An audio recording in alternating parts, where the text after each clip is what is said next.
Yes, yes, y'all. Freak, y'all. Yes, yes, y'all. What does freak y'all even mean? You know, that just means girls is grinding on niggas, that's all. It's a comment. I used to love her. Yeah, absolutely.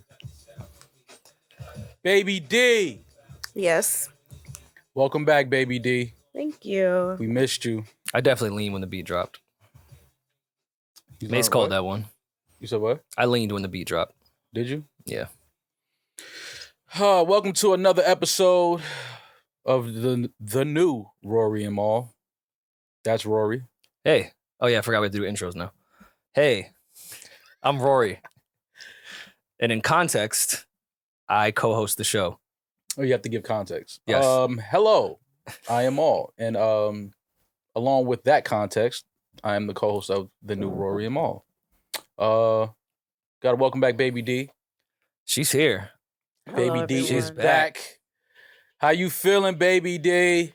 I got a nice tan. I'm feeling real You looking tannish. do say straight. You know what I mean? I gotta call you. To say straight. I gotta call you D Santana all day. You know what I'm saying? I'm rolling. Are the toes still sandy? No. I would You shook the sneakers out before you came in. Yeah, definitely. Sand all in your feet. You had your butt in the sand. I know you had your butt in the sand. I did not have my butt in the sand. How But I exactly did sandy I did butt? have my toes in this. I went to the beach I would hope so. in You nothing in but a Jamaica. robe, and I got fucked up because of it. I have bug bites everywhere. You went to the beach in just your robe? Yeah. So how was the Sandals Resort? Hold on. So this was like Boy, you went to fuck you. hedonism? It was a naked Yo, beach? it was not a naked beach, but it was late night, and I wanted to walk down to the beach. I was on the phone, so I just had my robe on. I mean, she treats an airplane like a nude beach, so it wouldn't Yeah. shock me that the regular Jamaica beach, she wouldn't be You know ass that people naked are in there. really running with that. They're like, "Wow, Demaris flies Air Jamaica." Air Jamaica has been out of business for like mad long. For real? Yeah, Well, you I didn't see know it out that. of business. So I didn't know that. I didn't know Air Jamaica was no longer a thing. yeah. So did you fly first class? Because I did see on your close friends that you posted the stereotypical little like end table with the drink on it.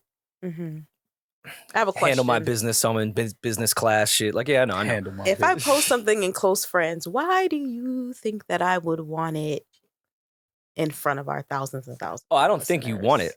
I just ignore that, and Hey, that's what happens. Base, stop chewing on the equipment that's really expensive. I'm sorry, but did you guys hear Maul's A? Yeah, and it just gotta- clapped. gotta Yo. distract him. You're closest to base. Can you Yo, grab her, babe, please? Yes, I will grab her. So Demaris posted that, and we still have no idea who she went on this vacation with. Mm. But she appeared to be in the solo first class seat, which makes me think whatever people she did go with, she put their ass in economy. that's crazy. Well, you know how that is, man. You got to let the peasants go where the peasants go. Mhm. You And know you what got I to mean? board first to make eye contact Absolutely. with them. You got to look at all the peasantries, walk down the peasant aisle, and go to their peasant cages. We all flew from different. No. I know. Airports. They only had You first flew out class. of Yeah, yeah. JFK, made them fly out of Philly. they, had to, nasty. they had to take the bus down to the Philly airport. They had to take the Chinese bus to Philly. Yeah, Yo. they flew out of AC. Oh my God, that's nasty. But I'm glad you're back. Thank Hopefully you had a you. good time. Did you miss me? Of course. I always miss you, Demaris. You know that. I tell you all the time. I'm so excited to see you every time I see you. She doesn't seem very excited. I love when niggas lie to me. No, I'm being honest. What do you mean? Cool. I did We miss you. We said it on air. So we missed Demaris. Can't wait till she's back. She's having fun in the sun while we're here in the cold, even though today is Hot nice. as shit. Today's It 80 is. degrees in New It's York City. very sunny. hot. Don't worry, it'll be 57 tomorrow. Don't even worry about it. I did appreciate Eddin trying to like do the double roll thing. He tried to get his best Demaris Eddin got his impression on. job. Eddin did a great I job. liked it, man. He did a great Yeah, I'm job. very proud of him. Eddin is very. I watched the way he maneuvered and he handled the duress, Yeah. and he did a great job. Sent- Man. Thank sent, you, Eddin. Terrible topics via text. I appreciated man. all of it. Listen, Thanks. Eddin got it done, man. You are the MVP, Eddin. Thank you very much for your services, sir. Appreciate it. We're back after a couple days off. Rory, how you Ooh. feeling? I feel good, man. I feel good. I actually saw Demaris before this though. Her and I did our Yeah, y'all had your live shit on Patreon. What was it called? Wine and dine. White Well- white wine and chill. Oh, white wine and chill. But there was an original. What was the original title that you guys sent? Like white boys and wine or something? No, it was white. First of all, wine. It was a Sounds nasty nasty. Not title. I white was just White like, wine boys with and wine just Rory. sounds like a nasty time. White wine with Rory was the original.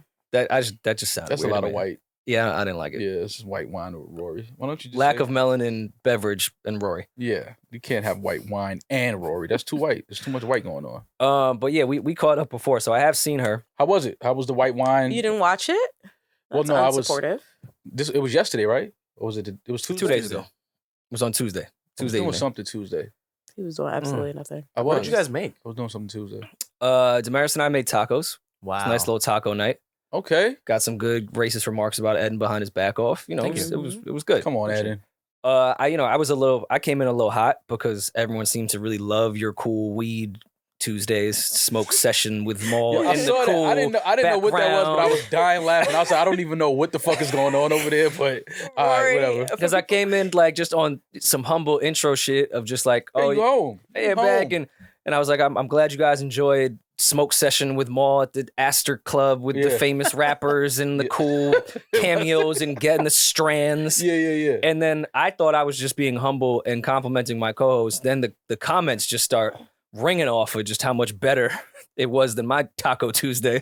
So you didn't show them the seasonings. Did you go to the seasoning cabinets? Well, I 'Cause had I'm the sure you were camera. surprised them with that. I had the camera this time hooked up to the laptop so I could move around the house and kind of Okay. show what we was doing. Yeah. But I mean, you know, then I got my weed and put on my upside down hat. Okay, so that's Just that's like, the this is part. what I y'all didn't want, know huh? the This is fuck what was y'all That want. shit was so funny. That shit was I so didn't know funny. what It's was what the going people on. I was wanted, like, man. I don't know what this is, but whatever, bro.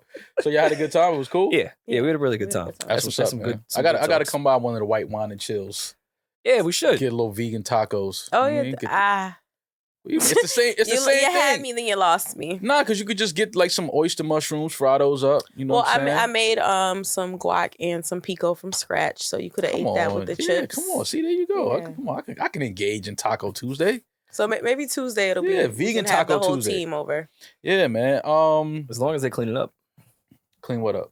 The house. kitchen. I didn't realize just me and Demaris fucking destroyed my yeah. house. We did destroy the house Imagine the whole team. Jesus Oh my Christ. god! Oh, it was one of those like food dishes everywhere. Everywhere. everywhere. Because we did That's a make a fun lot night, of things though. from like, you know, we didn't just buy the No. the Y'all shit. really Yeah, cooked. we Y'all cooked. made shit. Yeah, it was fucked up. And then we were like rushing to cook and on live and talking and getting drunk. So Yeah. it was just we were doing a lot.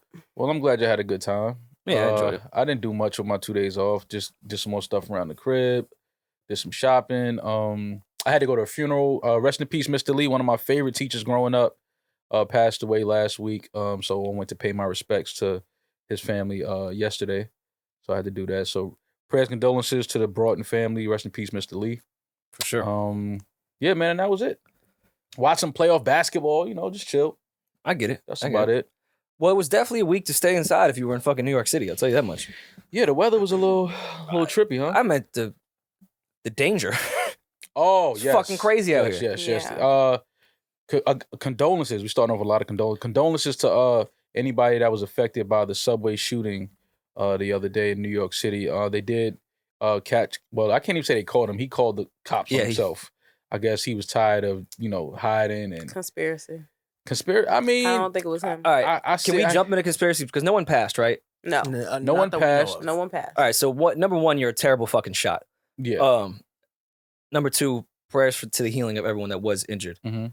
This shit, a lot of shit don't make sense to me. Don't make sense to me. I don't think it's real. It's a lot of No, we shit don't. is just odd right now. I didn't know we were going here, but I'm glad, because usually I'm the one that goes here. You know what I'm saying? And everybody be looking at me crazy, but I'm here with y'all though. Like, let's talk about it. Oh, I usually am with you on a lot of conspiracies, but I just try to give some other side of it. Like, no, that's not what CNN said. Right. So we do feel like this is a little shaky. Yeah. They found him via his keys that he dropped, and I'm hearing now Yeah, that the U-Haul. credit card purchases of a gas mask and things like that. It just, a lot of it doesn't make sense down to the convenient YouTube clips of the exact rhetoric that's trying to be pushed with the climate right now of like The Asian hate crime. Asian hate crime, the entire police force, Eric Adams coming in, like everything just feels a little too convenient State. How do for we- what the how fuck do- is going on how right do It's now. we giving feel about- HBO Max show. How do we feel about Eric Adams so far? And again, and this is kind of localizing shit, but I guess the mayor of New York still has some effect to the rest of the world. Well, not the rest of the world, but The rest people of the pay country, attention for sure. to who the mayor of fucking New York City is. Absolutely. It just is what it is. Absolutely. I have mixed feelings with Eric Adams, which by the way, I'm not mad at having mixed feelings about, because Well, he these just, days with politicians, it's either like, oh, he's the greatest, Yeah. or we fucking hate his guts. and he just got in there, so we got to kind of give him some time to, Right. really do his thing. But we can agree that he is a crime fighter. He's a former cop. Once a cop, always a cop. You know that. And he did say how he was upset that he was sick during this time, or else he would have been out there looking for the guy himself. I believe is what he said. Something to that. I get it. You're trying to be like a mayor of the people, and you used to be a crime fighter. You're the mayor. Just go over there. Just mayor. Yeah, go ahead and mayor. just be a mayor. But yeah, it definitely was a little shaky. You know, and again, this is with no, you know, we're not trying to disrespect. They're gonna take it that way, but let's anybody that was affected, harmed, no families. We don't want to do that, but you gotta agree that this story is just a little fucking weird. And I think just with so much of the terrible feedback the city has gotten with how much money we're dumping into putting police officers in the subway systems as is, down to like, hey, we have to stop people from hopping turnstiles. I'm like, I'm sorry, there's 15 murders in Brooklyn last weekend. I don't really care about who's hopping the turnstile right now. Right. So that definitely crossed my mind, because now it's going to be police presence in every single fucking train stop you could think of. Right. And where it happened was a little convenient to me, as far as from the Asian hate side, Sunset Park being a large Asian population. It also being a very non-popular train area, as far as like, it's not a 42nd Street, it's not a 34th, it's not even a Broadway Junction, it's not a major hub where a bunch of different trains are going. And I think they've been wanting police presence and can't really find a real justification to put it in some of these smaller stations.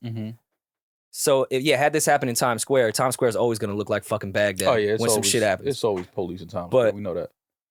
I don't know. I could be completely wrong and insensitive right now, and I'm not saying it was staged. Yeah. I'm just saying a lot of it's fucking weird and convenient the way a lot of these tragedies are.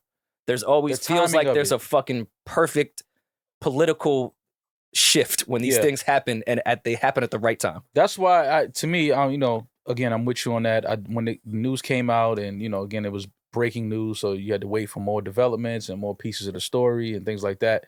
And then when we started to get the story, it just seemed, now again, it could seem weird because this is a very random and, you know, just odd situation for somebody to have a gas mask and to you know, set off a gas grenade and a subway cart and start shooting random people. The story itself, even if it is true, it's a crazy fucking story. Insane. But it's just the timing of it and the, you know, the political shit behind it and everything like that makes you just have to raise an eyebrow. Like, all right, let me really look into this a little bit, because this just seems a little off. So again, you know, prayers to anybody that was affected and all of that. We don't want to disrespect, you know, that part of the story, and 100% fully, there is a terrible trend right now of attacking the Asian community and out speaking about harming Asians. So I'm not taking away of that from that point of his video. It's just like this guy just happened to hit every last point that's currently happening in those videos in like such a timely manner. It was just like, oh, every buzzword you could think of. Yeah, they got it all from his Facebook. He was active in terms of just like gunplay and shit like that. Like they labeled him as like a black nationalist. So of course. Oh yeah, I definitely saw them. They were saying that he's a follower of Farrakhan and all this. I was like, all right, I see where a lot of this is going right now, and it feels odd. And just the sheer science of that gentleman getting away. That was the part to me that was a little crazy. Because we've seen people that are like ex-military, fucking trained, know what they're doing, in shape, can run, know the city, that are caught. This dude is not in shape at all. Like, he looks a little, well, obviously he's off. I just don't see him being able to get away from that in that moment. Like, he's not athletic. He's not, you can't miss him if he's running. You're going to see him. You know, and if he just shot a cart full of people, I'm pretty sure people on the platform would be like, that's the guy right there. Like, they pictured him as a lot of people online had painted him as a 5'5", like 180. Yeah, I remember that was the early. And now he's like kind of a 6'2", whole different thing. 6'2", almost 300 pounds. The internet just kind of goes too fast on trying to find the person, and then they almost label the wrong person. Yeah, and that happens often. Yeah. You know what I mean? Like, here I am. I could have been walking around the subway around that time. They snatched my black ass up. Fam, I haven't even been on the train. Right. Like, I haven't rode the subways in at least 2 years. Right? So I don't know what the fuck y'all talking about. But yeah, that whole story was a little weird. So I think that, you know, I'm with you on just raising an eyebrow at it. That's all. This is some questions I have. That's all. I don't know. I'm from New York. It's not easy to get out of a subway if you just shot a bunch of people. Like that's just not easy. Like somebody that's on that platform would have followed that dude outside of the subway, even if he was running to get away. Somebody would have chased him and been like, "Yo, this is the dude that just shot a whole bunch of people in the subway." Like, and also like that, all those stations off the N and the R from fucking Bay Bridge up through Sunset Park, it's a lot of steps. Yeah. Like it's not one of those where it's like where the A train, like you just hit down right there and you on the first platform. That shit is low. Yeah, you gotta get up out of it. Or it's super high, depending on where you at. It's always fucking crazy steps on that specific part of the N and the R. That's why I also didn't make some like he had to get through all them steps and out on the sidewalk, and he ended up in the East Village. Yeah. And then all the trains was stopped too. I mean, granted, I'm not saying he can't drive or anything, but it was just a lot of activity that I myself, who's sort of in shape, was getting winded thinking about it. Yeah, I definitely would thought like an ex-Navy SEAL did this. I was waiting for them to just arrest a guy that was super in shape. Yeah, like smoke bomb and then throw shots. I mean, obviously there was an intent. Overall. Yeah. It's just really weird. But New York City is starting to feel a lot like Gotham City. It's getting there. Like I thought that just thinking about that scene reminds me of like some shit we would see in a Batman movie. For sure. You know what I mean? Like, so I don't, just be safe in New York City, man, or any city that you're in, obviously. But and maybe we owe Jussie an apology. Yeah, cameras didn't work. That's true. That's right. that is true. That's true. Never know. So yeah. Besides that, let's you want to recap the I mean, I want to stay if we want to stay on gun violence for a second. Okay. When are y'all gonna leave the baby alone? What hasn't he shown in every scenario that the baby may conquer in any situation? Did he have to shoot somebody else? Somebody, I don't know if he did it. The details are still coming out, but someone tried to break into his property or his home last night and was shot. Baby was minding his business. Someone tried to break in. Was he home? Mm-hmm, he was home. Okay. I don't know if he was the one that did it, his friend, security, whatever. Okay. But I just don't, at this point, I've seen a handful of scenarios. I don't know where the baby lives. Handful of scenarios where hand-to-hand combat or can we find out where weapons were involved, and the baby has turned out to be in the victor in those situations. So in his Iredell residence in North Carolina, a person was shot at the baby's residence around 8 p.m. Wednesday, and they got injured by a single gunshot wound, but it wasn't anything life-threatening. Okay, so this gentleman will live. They probably beat the shit out of him. Just like at this point, you just don't want to leave that gentleman alone? Yeah, I don't. Breaking and entering to me has always been, in a weird way, I've always been not fascinated because I don't have any desire to do it, but it's just always just the mindset that somebody has to be in to take that risk of going in someone's house. You don't know what's waiting for you behind that door. Oh, yeah. And that person knows their house. Right. Like, and that's so dangerous fucking thing. Just the mindset where that person has to be as far as in their life, desperation and feeling like that's their last resort of trying to, get whatever they can to make money and feed themselves or their family. Like, that's a very scary thing to just run into somebody's house and you don't know what to expect. Like, I just don't understand how people get to that point. And I feel like outside of jewelry, which of course is expensive, but that's really the only thing at this point you'll get out of a breaking and entering. Yeah. Like, you'll get a chain. Yeah. Is that worth it? I can promise you, someone like the baby or any of these other celebrities, they don't just have cash out in the house. That's what I'm saying. They have cash in the house. It's in the safe. You're not going to get it open. You might get some jewelry, maybe some, if they're into that type of thing, art, and things like that. Even that, if you're solely doing a B&E, like you're gonna carry out a painting, right? Right. It's like I'm just thinking chain's the only thing you could probably stuff in your bag. You're not gonna get the cash. Jewelry and some whatever. If they have some type of petty cash, maybe $1,000, a couple $1,000 just laying around the house. But just that desperation and that getting to that point where you're like, fuck it, I'm going. It's just that's scary. Like, I don't understand how people by yourself play that game. Yeah, that game is I don't. That's a very risky game. But again, I'm glad that the baby is what is he now? With 3-0? No, 3-0. think the baby is, if you add in some of the fans, Oh, it's about 7-0. yeah, they've tried him a lot. Rory. Yeah, see the baby.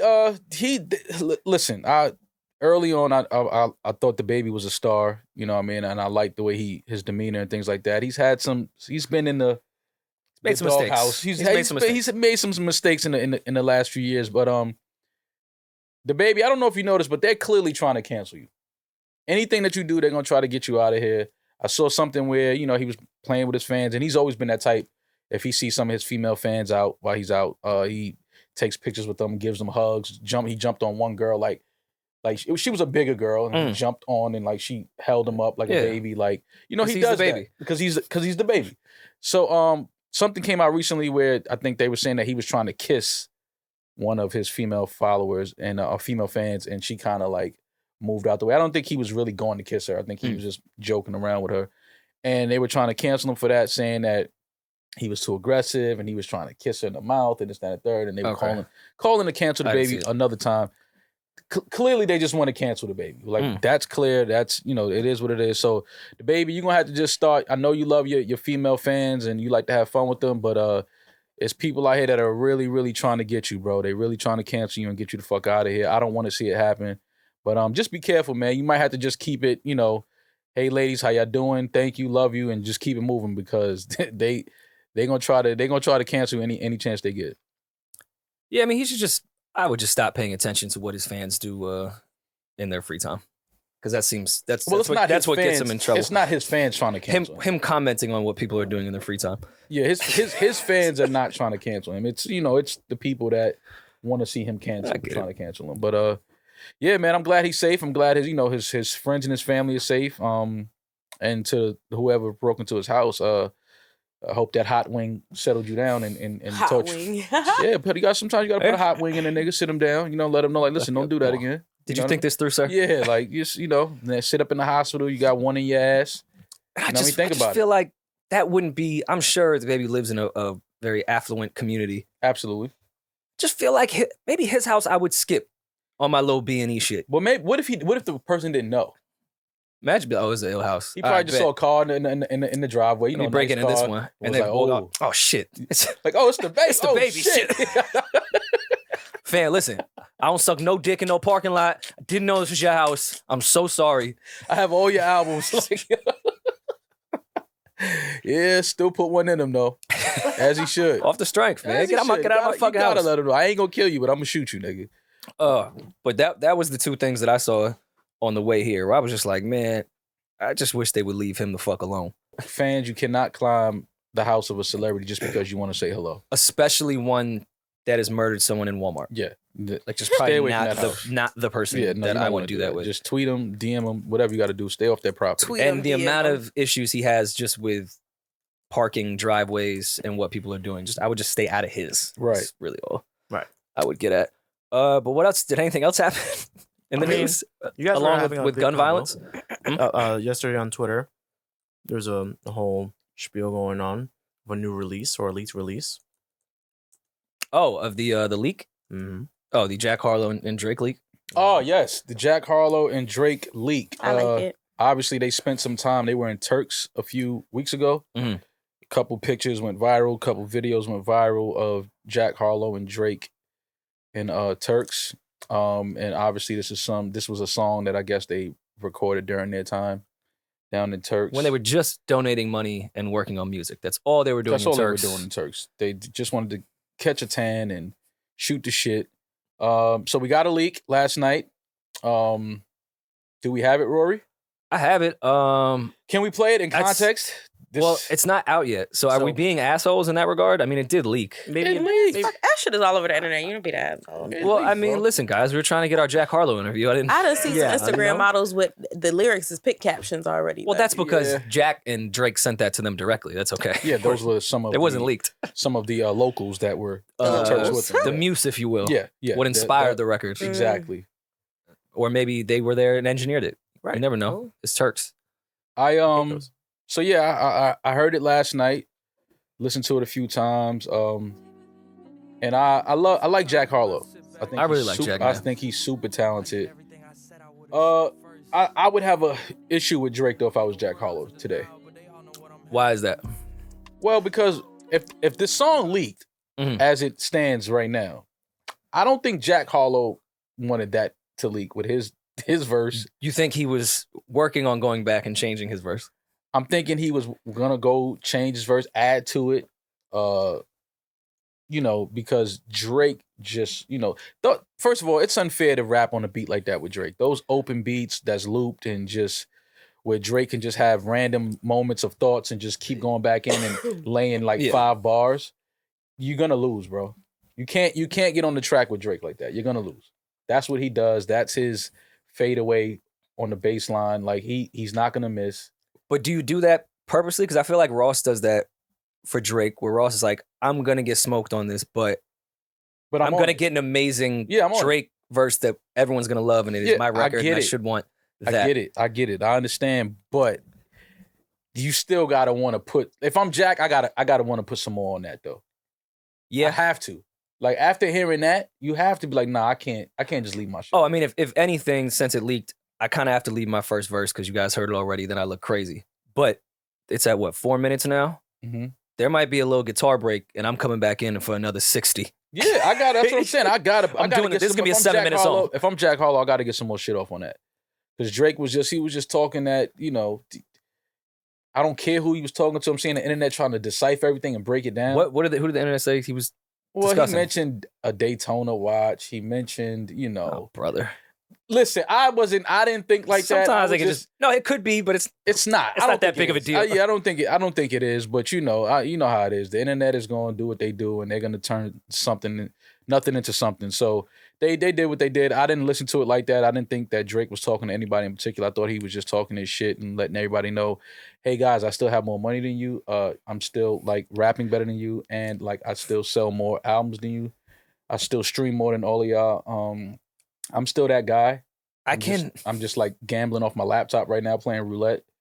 But I'll get back to y'all in a minute. Between this verse and Certified Lover Boy, I just think Drake is fed up with us. Well, like what you mean? Like the peasants? Just like us. Like poor like people? Just the world. Oh, okay. Oh, like, yeah. And I'm not sure how we can make him feel any better. I do know that he's very rich and successful, and I do love his music. He just like gets on the record, and I feel like he's disgusted with me. Like, how do you not realize how rich I am now? It's not that, and I'm not saying this in a bad way. No, I get it. But it's that, and also because he has a line where he says, "My music, I'm so rich, my music's not even relatable." Yeah, but that's what I felt. You know how rich that is, to where the shit you saying you can't even relate to it no more. And listen, it's like you said it, bro. Like how you don't relate to what you just said. And everyone thinks I'm not a Drake fan. I'm a huge Drake fan. I found that line super interesting because of what he said around, I think it was on The Ride, maybe we take care. Mm-hmm. The Ride. Whatever he said of saying that he's living in this fantasy world just trying to keep you a part of the story. Because he's like, I'm just now in this part of my career. Mm-hmm. Don't live like the average person at all. Right. And why people loved me so much in the beginning was because I was such a relatable fucking person. Mm-hmm. I went through the same shit that y'all, an average person would go through with life, relationships, all that. Mm-hmm. So when he said that bar around the Take Care time, yeah, it's changed drastically as far as life has changed. And that's where I think people took my CLB critique as like a really negative thing when it was more just an observation. I felt how fed up Drake was in trying to make that album not what his actual life was about. Because his actual life is what the fuck he's rapping about on this Jack Harlow shit. And it's like, nothing about this is relatable. He's trying to what human being besides fucking the A-list artists or the tech companies can really, really go with what I'm saying right here? Yeah, I mean, but we like it though. Because that's what we like about Drake. We like the braggadocious, shit talking, slick talking. We like that we like that Drake because Drake is, for what we know, a nice guy. Yeah, he doesn't come across like an asshole or a jerk. So when he brags and talks his shit, you can appreciate it because you're like, oh, here's the guy that's so nice, and somebody's letting you know, like, fam, I got more money than all y'all. Shut up. But does it not feel like a kind of annoyed braggadocious on this verse and on CLB as well? But I think that was on purpose though. I don't think that was by accident. I think he purposely is like, I agree. I think that's his actual feelings. Yeah, absolutely. But that's why I like it, because it's his actual feelings. He's like, dog, I'm rich. Like, I don't even know what to tell y'all anymore. Like, I can't even, because if I start talking about what I'm doing, y'all can't relate to it. So y'all not gonna fuck with it. And like, it's not the 5 a.m. in Toronto braggadocious shit.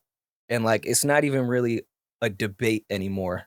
This might be the clearest unanimous decision of who is the richest, most popular, biggest artist in rap history. Mm-hmm. So as there's really no incentive for a lot of that, like braggadocious talk at this point, because there isn't really a competition. Yeah. Like even when 5 in Toronto came out, there was still a comp. He still had some shit to prove at that time. Mm-hmm. This braggadocious shit just feels like I'm kind of sick of this entire thing. And it's not like anyone could debate me on what I'm saying. There's no comp in the regards of success and accolades and numbers right now. So like, what do I rap about? This definitely feels like another installation. One of his, I call it the timestamp verses. It's up there, yeah. The 5 a.m. in Toronto's, the 6 p.m.s in New York City, the 12:45 in Calabasas. These timestamps are all wrong, but I'm just whatever. Like, I feel like this is another one of those. It's right on brand with those. The sound, the feel, which is why I'm looking at Jack like you might have should have stayed away from the timestamps. Like, you can't jump on one of Drake timestamp records. Like, you can't do it. Well, but I like Jack. I like him a lot. I think he's super dope. His what's that record he put out? I like the one First Class shit. First Class. Not that one. The one right before that. The nail shit. What's the name of that one? Nail Tech. Nail Tech. Nail Tech. That's the other single. I love Nail Tech. I think both his singles are like great. He was getting his shit off on Nail Tech. I like Nail Tech a lot. I really like First Class. I'm in the G, we in the L, A, M. Keep going. No, keep going. No. I was gonna Shazam it. See what came up. You guys know my throat is messed up. Go to hell. Jack is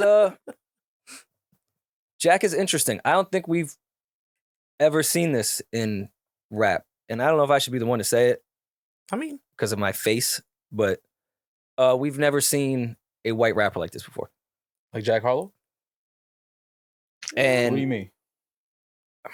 As far as, all right, M was a fucking superstar in a very pop world. M, like, I guess for the time, yes, he was popular as far as like how he dressed, how he moved, who he's moving with. Like, we've never seen that from a white rapper. Like, where they didn't feel out of place in how they're moving in modern hip hop. Okay. M just kind of was just the bar. He was just way the fuck up here. Kind of what I'm saying with Drake, and it's no contest. Like, M was his own. He was on like the other side of music at that point. You're saying like Jack he more fits in. He's not. And I don't mean that in a bad way, because he's still coming up. Yeah. But he feels very natural with what is popular. Because we've had great white rappers before that have been super popular, but they still kind of moved outside of, anytime they were taken seriously, felt like they were outside of the mainstream. Even like Mac Miller, rest in peace to some degree. Mac was huge, but Mac did kind of move outside of the mainstream shit. Right? And that usually, when it comes to white rappers, is the only way they're accepted, because it either feels super ingenuine or like a mockery, like a riffraff, or you're like Mac and you're just a really genuine artist and you kind of move outside the lines because the mainstream shit isn't yours. Jack is just like any other young trying to be A-list rapper, and it doesn't feel weird. I just don't think we've ever seen this. And I don't know if I'm explaining this well. No, I get it. My face is just going to make it look worse. Like, I'm trying to big up, like, let's get more whites in here. No, I'm not saying that. Well, that's why this is perfect what we do, because I'm going to start some white on white crime. Got a question for you. Jack Harlow or G-Eazy? G-Eazy keeps a hit, but I'm going to lean on potential here, because I think, and I'd say G-Eazy can't really rap, but Jack, I think, is going more in the, I'm going to be an album artist. I'll keep a hit, but I'm going to make albums. And I'm here for a long time. I'm not just waiting to get my next hit or hoping to get the big feature on my next hit to keep me afloat. I think there's more longevity in what Jack is doing. I think Jack is playing the long game, because he's been around for a minute. It's not like he just popped up. Like this, he's worked very hard to get to this point to be set up as the next guy. Now, granted, he would say, and I would say, and a lot of people would say, yeah, a lot has to do with him being white. He gets some more leverage in that regard, and he's a white person that doesn't feel super awkward in the space. Mhm. It does feel like he gives a fuck, and it doesn't come across like I'm just doing this to get some bread Mhm. and I'm trying to make some gimmick shit. Mhm. So, I'd have to lean with Jack on that. I like Jack Harlow. I think he's a better rapper than G-Eazy. I think so too. He's still, G-Eazy got some records though.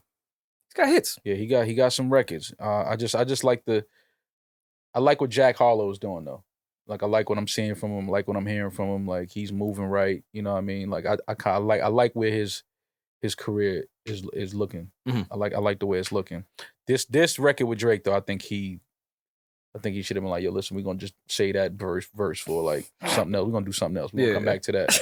But I am nervous for him doing this fucking White Man Can't Jump reboot though.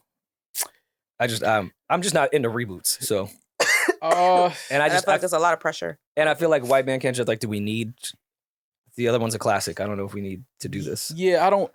Is White Man Can't Jump a classic? Is White Man Can't Jump a classic? Of course, I was asking. I wasn't saying it wasn't. Absolutely.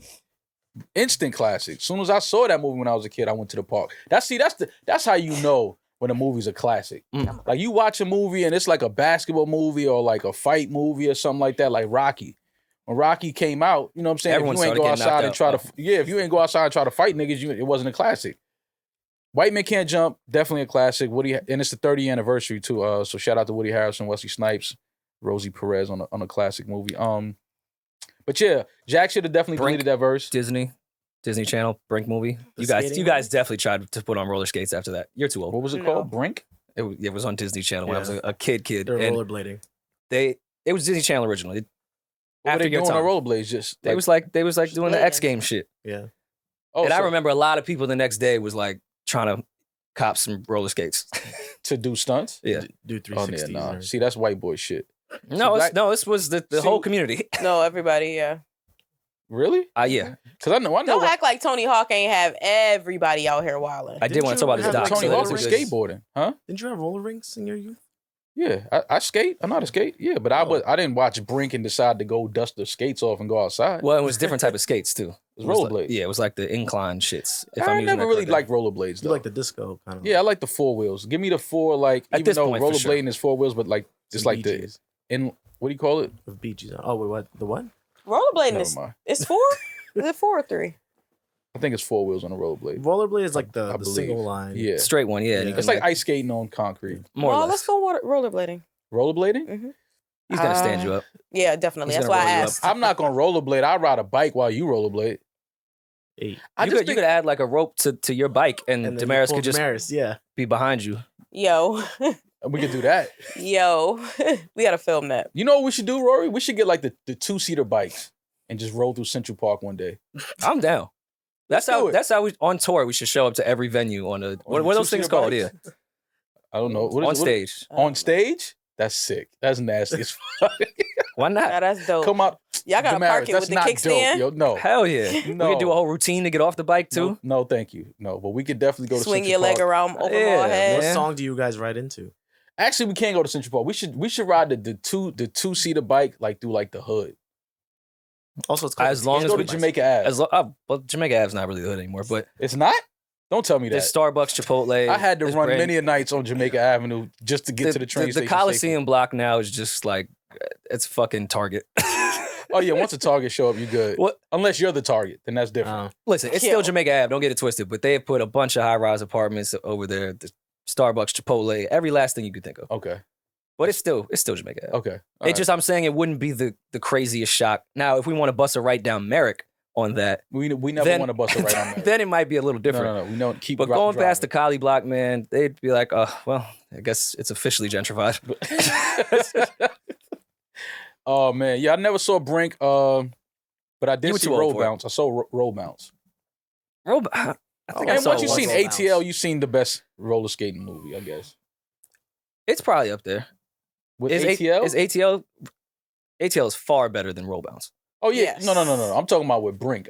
Brink and ATL are two drastically different. Okay, I'll give you my Disney Plus account, and you'll watch it tonight and go, "Oh, never mind." Okay, all right, got you. Yeah, I never heard of Brink. One is like these fucking skater kids in Santa Monica, like trying to skate for free, man. Like, okay, I know what you mean. It's like we don't want to get paid to get to the thing we love. What a stupid message Brink gave to the world. For those that don't know, the whole synopsis of Brink is 4 kids that love to skate, and then there's this other team X Blades of their peers at high school that get paid to skate because they're sponsored and all that shit. And the kids that don't get paid are actually better than... And like Brink's know the story. Brink's like, man, we just do it for fun. Like, we're not sellouts and all that shit. Yeah. What a culture. What a terrible message to give kids that if you're really good at something, you love it, it's your fucking passion, you shouldn't want to get paid for it. Shouldn't want to get paid for it, yeah. That's like, I don't know if y'all remember this movie. I might have been, I don't even know if y'all were born. When Rad came out, it's like an old BMX movie in the 80s. One of my favorite movies growing up. It was like the same thing. A dude from the neighborhood that was super dope on his BMX bike. And, he had beef with the kid in school who was like, Nigel popular. Sylvester. Yeah. This is Nigel Sylvester's story before Nigel Sylvester was even known. But yeah, as far as any other news goes. Do we want to get into Tony Hawk documentary? Did you guys watch it? No, I haven't watched it yet, but I was Tony Hawk. What was the game that the video game? Tony Hawk Pro Skater. I had a bunch of those, man. I used to go crazy. Really? You was a Tony Hawk fan? On the video game, yes. That video game. And whenever I would see him on TV, I would watch it too. And I used to. That's why my knees are all fucked up. Is from trying to. Have you ever gone to like a skate ramp and like look down? No. Like yes. Yes. I gained a totally new respect for the dudes that do that shit. After like going to the top of the big skate ramp, not the little one. I know what you're talking about. Going to the top and standing at the front. I'm like, wait, so I'm supposed to put my board right here and just go for it, just fall down this shit? Mm-hmm. Fuck no. And then go to the other side and come back. Get the fuck out of here. That ain't for me, bro. Yo. That's some even on a bike. That's some scary shit. A skateboard. I always felt like it was scarier on the bike than the skateboard. Hell no. Skateboard. You on that one little ass board with no. Give me some handlebars and shit where I can. No. That skateboard shit. No. Watching that Tony Hawk documentary, I think it's on HBO. I want to say, and it's not that long either. It's just like quick 2 hours. I had a lot of respect for skateboarders. I actually was always jealous. That shit looked really cool to me. I wish I could do it. But I think I have even more respect watching that Tony Hawk shit. They are 100% athletes, and some of the most disciplined athletes or people on earth. Mm-hmm. Like, I feel like if you're a kid that can skateboard and you constantly bust your fucking ass to get one thing done, it's the most beautiful fucking metaphor for the rest of your life. Yeah. Like, if you can try to do that trick 30 times and the result of when you fail with the trick is actual physical pain, right, you're gonna be fine with life, dog. You're gonna be okay. Like, bro, that. I know they say sports and all that shit is good for kids, teamwork, all that shit. Let's build morals and all that shit. Kids that skateboard, I think, are getting the exact same thing, if not more, when it comes to life experience in that sport. Like, listen, that's the epitome of do something over and over and over until you get it right. Yeah. Like, skateboarding will humble you. Like, skateboarding, I always say skateboarding and tennis are two sports that, because to me, skateboarding is a sport. It's 2 sports that will humble the fuck out of you. Mm-hmm. Like, why tennis? Because if you never played, like right now, if you've never played basketball, right? Yeah. And you go to a park and somebody gives you a ball and say, yo, just shoot and get in it. The ball in the hole. It's a little easier to do that, right? It's a rim, you just throw it up there. With tennis, actually hitting the ball over the net and getting it to stay inbound, that's not easy. Mm-hmm. Like, if you've never done that before, like right now you go to a tennis court and you try to hit the ball over the net and keep it inbounds, that's not easy to do. Mm-hmm. Like, it's at all. That shit be going every other, like flying over the fence. It's not an easy sport, bro. Like, those are 2 sports that I tried and I was like, okay, I have a different respect for this shit. Yeah.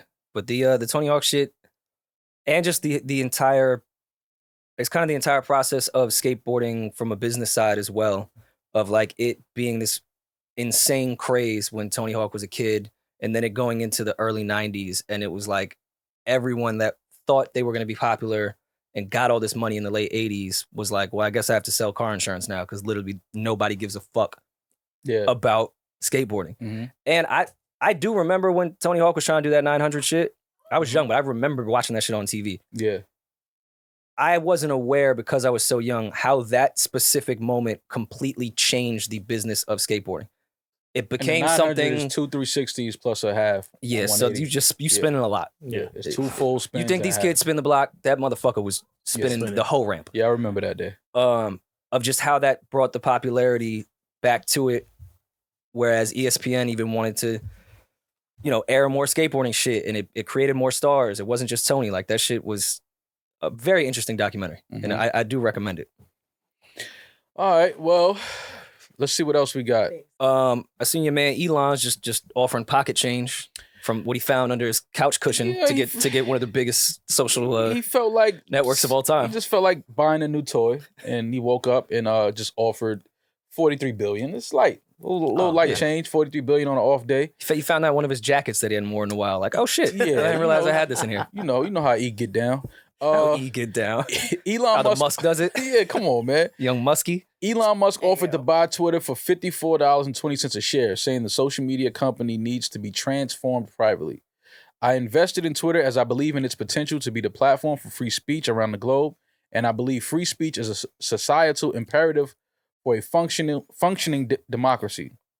Musk wrote in a letter sent to Twitter chairman Brett Taylor and disclosed in the securities filing.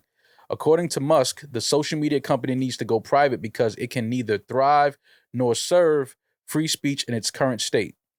As a result, I am offering to buy 100% of Twitter for $54.20 per share in cash, a 54% premium over the day before I began investing in Twitter, and a 38% premium over the day before my investment was publicly announced, Musk writes. My offer is my best and final offer, and if it is not accepted, then I'm going to need that money that I gave you motherfuckers back because I am no longer a shareholder in this company, writes Elon Musk. In so many words. Yeah, Jack and Jay. Yeah, you know what I mean? Listen, man, $43 billion on the off day. I mean, y'all better give Elon what he want, man. I think y'all should cash out. Fuck it. Let him have it. This is going to sound really ignorant. Does Elon ever finish anything he starts? Oh, yeah. The cars, right? He's oh, yeah, okay. All right, I'm wrong. No, them cars unfinished as hell. With the Teslas? Why you say that? The Teslas have go look up problems with Teslas. And I just feel like anytime he starts a new venture and doesn't finish it, he tries to distract us with a flamethrower. Yeah. And I feel like this might be a distraction. You feel like this is a new flamethrower? Dog, where is the fucking underground railroad in LA? Oh, that's racist. But the underground tunnel that he's building is he called it that. I don't know. I don't know. Well, it's not finished yet, but Harriet Tubman way. I do know that they are still. I do still believe that they are working on it though. Have they started to dig at least a hole? Yeah. Well, they have one. Hole? They have one in Vegas. This was one in Vegas that I think a few people like I know the Kardashians have like driven through it. Okay. Like you have to be like a celebrity. Yeah. Like, it's because it's not done yet, so they just want to show people what it is. But I do think that's coming. I think we don't just because we don't hear about it, they don't give us an update daily. I do think that's something that is gonna be finished though for sure. And then wasn't he working on like just a regular rocket that like I could go cop and go to the moon? Sending people to space. Then Bezos got involved, and I think he got a little jealous. Yeah, you know the billionaires just playing with their toys, man. That's all this shit is. He has a Cybertruck and the motorcycle. Yeah, I mean, listen, I still want one of those four. What is it? The Quadra. Yeah, the motorcycle that for the kids. Those are for adults like a motherfucker too. I'm getting go like 10-15 miles per hour. Yeah, yeah. That's all you need when you uptown going block to block to see the homies. No more than 25 miles. Need the Air Musk. Yeah, that's it. That's all you need. The Air Musk. But I do still see like I know Twitter has dropped drastically as far as like users and its potential and all that shit. I still think it may be the most long-lasting social media shit in the long run. Because it's the most simple. It's literally just your thoughts and you can read other people's thoughts. There's no fucking bells and whistles. I'm glad Twitter they've changed, but they haven't gone too crazy outside of why we really like this shit. Yeah. I mean, it's also just become an entertainment platform, and now a lot of people get their news from Twitter. Exactly. I think I see why he would want to buy it. I don't think Twitter's days, even if it looks like it's decreasing from what it originally was, I think it'll be here forever. It's headlines. It's what the world is now. It's 140 characters. All we care about is the first sentence. And that's what Twitter is. And it's everybody's first sentence. So it's easy to digest. It's easy to quickly look at. Granted, it probably gives you a lot of misinformation and you shouldn't depend on it. But, I feel like I could be 80 years old and still be getting my tweets off. I don't know if I'm going to be getting my IG shit off when I'm 80. Oh, I'm going to get these fits off when I'm 80. You can believe that shit. Still money bags under? Oh, yeah, for sure. To girls that could be your granddaughter's age? You think Twitter will outlast Facebook? It has. Yeah. How has it? Facebook. Who the fuck is still on Facebook? Just see. Well, Facebook became a different company. Facebook is now just masked as social media for your mom. But it started the downfall of our digital world of selling data and selling our information. They were the leaders in it. They became that type of company. They stopped focusing on let's make sure this social media platform is growing and we get the kids. No, make sure my mom can get on there and talk to her friends. Mm-hmm. And let's make sure we lead the world in ad dollars because we started the system to sell everyone's data. Like they just became a different company. Facebook to me is like Foot Locker. Who still goes to Foot Locker to get sneakers? Your aunts, your uncles. When they need some running sneakers, they go in there and they talk to the guys with the referee shirt on. They run a couple suicides to see if the sneakers have the traction that it says it has. But you don't get your sneakers from Foot Locker. You don't get your sneakers. I don't. You don't. Like, we don't. But also, Facebook kind of became the parent company, too. Like, they saw their competition and was like, well, we have more money than them. Let's just buy the competition. Like, IG is under Facebook. Like, they have bought a lot of social media platforms that are more popular with the younger generation that Facebook can focus on. And they're just literally fucking Viacom at this point. Yeah. I just don't think they care. Well, either way, could somebody tell me what a super follow is on Twitter? Super follow. I followed someone, and right after I clicked follow, it says super follow, and I was like, so that was Elon. It's kind of like a close friends for Twitter. Eddin, correct me if I'm wrong, because I super followed a makeup, a skincare esthetician. She was the only person I super followed because in your super follow, she can like post like tweets that are just for the people who are super following her, and I think it's like $5 a month or something like that. Oh, you have to pay to super follow somebody. This started last year in September. So today we're excited to introduce Super Follows, a new way for people to earn monthly revenue by sharing subscriber-only content with their followers on Twitter. With Super Follows, people can create an extra level of conversation on Twitter, sharing bonus tweets and more to interact authentically with their most engaged followers, all while earning money. So how much money are you making? I don't have a super follow, and if I do, somebody got my money. Cause I don't even know if posting content for you. I'm like, first of all, I don't even post on Twitter like that. But yeah, I follow somebody, and I saw super follow. I was like, what is a super follow? So basically, it's like OnlyFans. It's mixed OnlyFans with close friends, and that makes sense because the person I followed would have an OnlyFans, I believe. I mean, I like the Twitter community shit they do. They actually just made one for this show as well. I saw that as well. That shit is cool because you can take a specific group of people that you trust, like you can lock the room, if you will. I get it. And y'all can really discuss the shit that you guys all want to talk about without the distractions of people that are going to come in that don't really have interest and just want to fucking find a way to either cancel you or, pick apart every last word you just said. And it's like, no, we all have an understanding here. Right. So I fuck with that shit, but. Okay, that makes sense. I like the super follow idea. I see what Twitter's doing. So yeah, Elon. Sign up? Huh? You gonna sign up? Nah, I don't pay for. No, I'm saying, are you gonna sign up so that people can super follow you? Oh, super follow me? Yeah. I don't know, because then that means I would have to feed like the super follow ecosystem. Like I would have to like post like a lot of like super follow shit and like just show them interact with people. And listen, I think I do that enough like with our Patreon and Instagram, and I don't need to be doing that on Twitter. You know what we could do?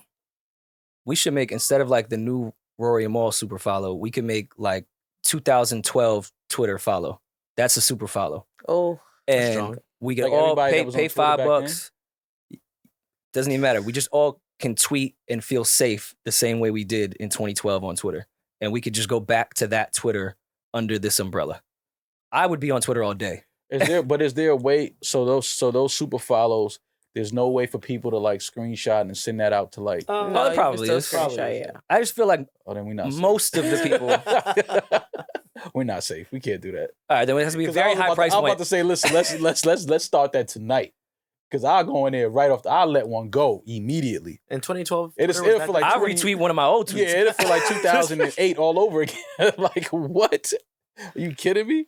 Oh, yeah. I would like to do that. But I do think with some of the Twitter communities, you could do that shit because there is still a community that will trust each other even if you don't know each other. Like, we all from this era. Yeah. We know what time it is. We're not going to let no weirdo in here. Yeah, we get it. So maybe we'll find a way on Twitter to somehow incorporate that. Or maybe on our Discord, we'll just use that as tweets. Got it. All right, and more Twitter news. 2 inmates at an all-women's New Jersey prison are pregnant. Hey. After both had sex with the same transgender inmate after local ACLU Chapter 1 battle to house trans inmates in women's prisons. The pregnant women are housed at the embattled Edna Mahan Correctional Facility in Clinton, which New Jersey governor announced plans to close. It is unclear if the women had sex with the same transgender woman. Edna Mahan houses 27 transgender prisoners and over 800 cisgender women. The correctional facility began to house inmates by gender identity last year after reaching a settlement in a lawsuit brought by a trans woman and the ACLU. Edna Mahan, the only women's prison in the state, does not require transgender inmates to proceed with reassignment surgery in order to be housed. In recent years, Edna Mahan has grappled with reports of widespread abuses and systemic failures. 10 prison guards face criminal charges stemming from an alleged assault on inmates, including a transgender woman in January 2020. So yes, 2 inmates at an all-women's New Jersey prison are pregnant. Now women have to be scared of prison rape too. Sorry. But was it rape? No, I'm just saying in the event that somebody with a penis is allowed at a female jail. Right. You could hire the risk of what men fear when they're in jail as well. And this is where the problem is going to come in with, all of the genders being blurred. It's like, okay, now you have 2 women at an all-women's facility that are pregnant because they had sex with a transgender woman. Mm-hmm. Here we go. I don't even know how to... What is the trans community's view on where they want to go to prison? They want to be... a lot of them want to be housed in women's prisons because it's safer for them.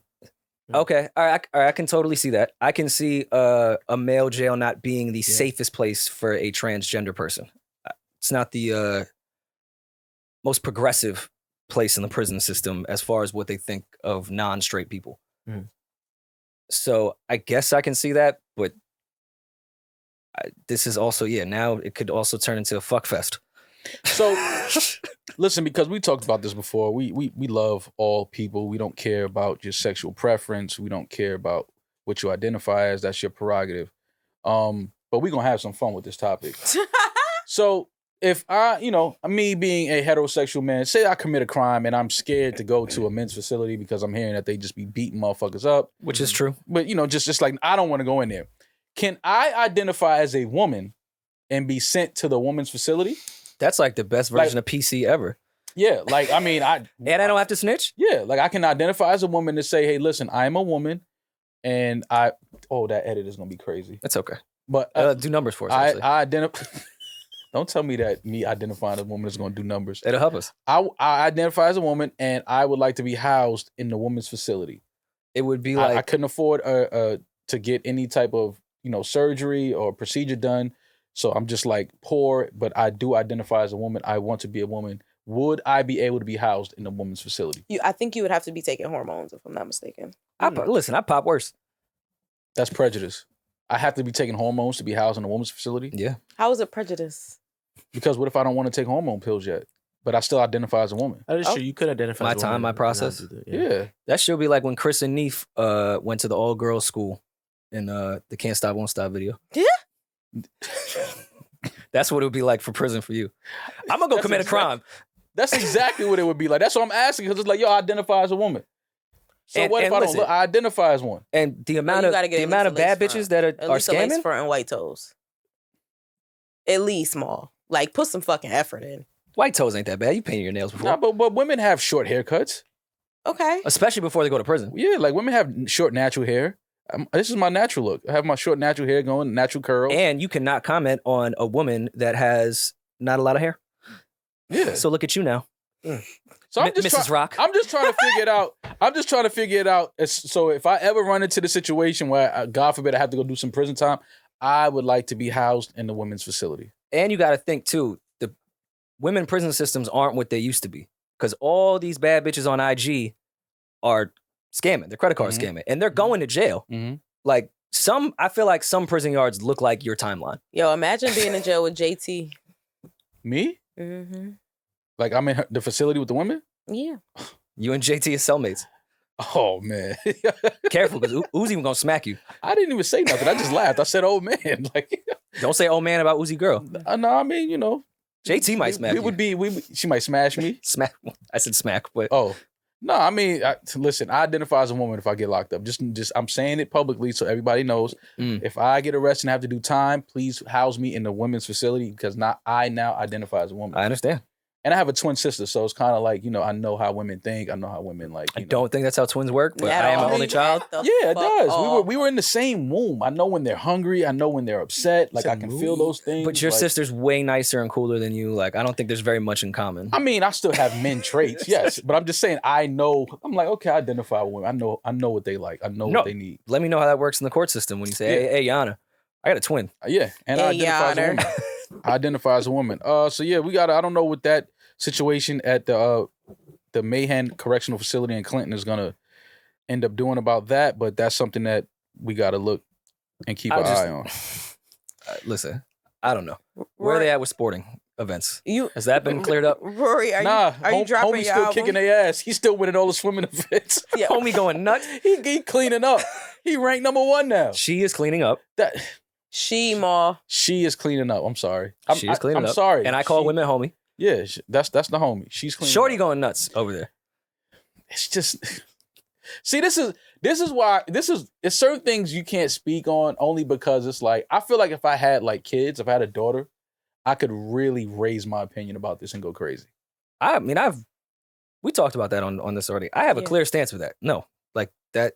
I'm not going to tiptoe around the idea. Right, that shit is not fair. It's not right. It's not fucking right. Like I get it. Listen, change your sex.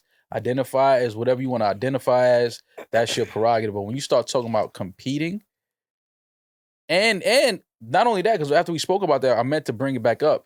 There was a situation where a natural born woman, she was from, I don't know if she was from Africa or somewhere, maybe Brazil.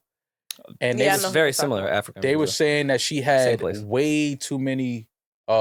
She has a lot of testosterone in her body. Yes, she has testosterone in her body, and they said that she had to take some pills to lower the testosterone in her body in order for her to compete against women. Got you. Makes sense. Oh, wow. Listen, man, I don't make the rules. I didn't know it was like Caster Semenya. Caster Semenya. Yes, that's her name. As long as I don't see her in my bathroom. No. Let me find something else for us to talk about while we still have airtime. Anyway, Rory, are you dropping on a Friday because Meek Mill said? I'm not doing anything because Meek Mill said it. I'm just in general. Like, there's nothing against Meek. I just don't determine my life based off of what like Meek is telling me to do. Well, Meek came out and made a statement on Twitter and said, and I quote, "They crashing the rap game out. They crashing the rap game out. Now that everybody drop on Friday BS. What the fuck is that? Why would you want to sell your product on the same day as the competition for a billboard look? LOL. What does that do for the artist?" Well, that's not new. I mean, they switched the day. Everyone used to drop on Tuesday before. It's not like the Friday thing is a new strategy. It's just a new day. Mm-hmm. But again, that's kind of a repeat conversation we've had. Whereas, all right, on Friday, I know I'm going to go look at all the new albums and I'm going to listen and may stumble upon an album that I wouldn't listen to because Meek dropped and I see next to Meek shit is this that might interest me. And it's not like albums take, for the most part, an hour to listen to. It's not like I have to dedicate my whole week to one album. I can just move on to another one. So I guess, but yeah, that billboard look, Meek knows what that's about. He's done it before. He's moved to make sure he got that billboard slot for the look. Did you read the tweet, Demaris? Yeah. Okay, just making sure. What do you think? Listen, we fuck with Meek, and we're fans of Meek, but I think that it's just the timing of this couldn't have been worse. I guess because of his last album not really doing what most thought it would do as far as numbers. I think that because I was reading some of the, the comments and things that people were saying about the tweet. And, I understand it.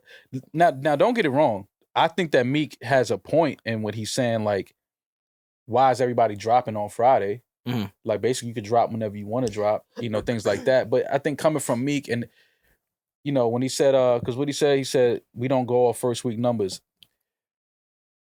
It's hard for me to think that Meek would feel this way if Expensive Pain would have did phenomenal numbers first week. And I don't remember what they did. Eddin, if you could pull it up, Expensive Pain's first week numbers. I don't know what it they wasn't did. his best outing, if you will. Right. So I kind of expected that based off Meek's 95,000.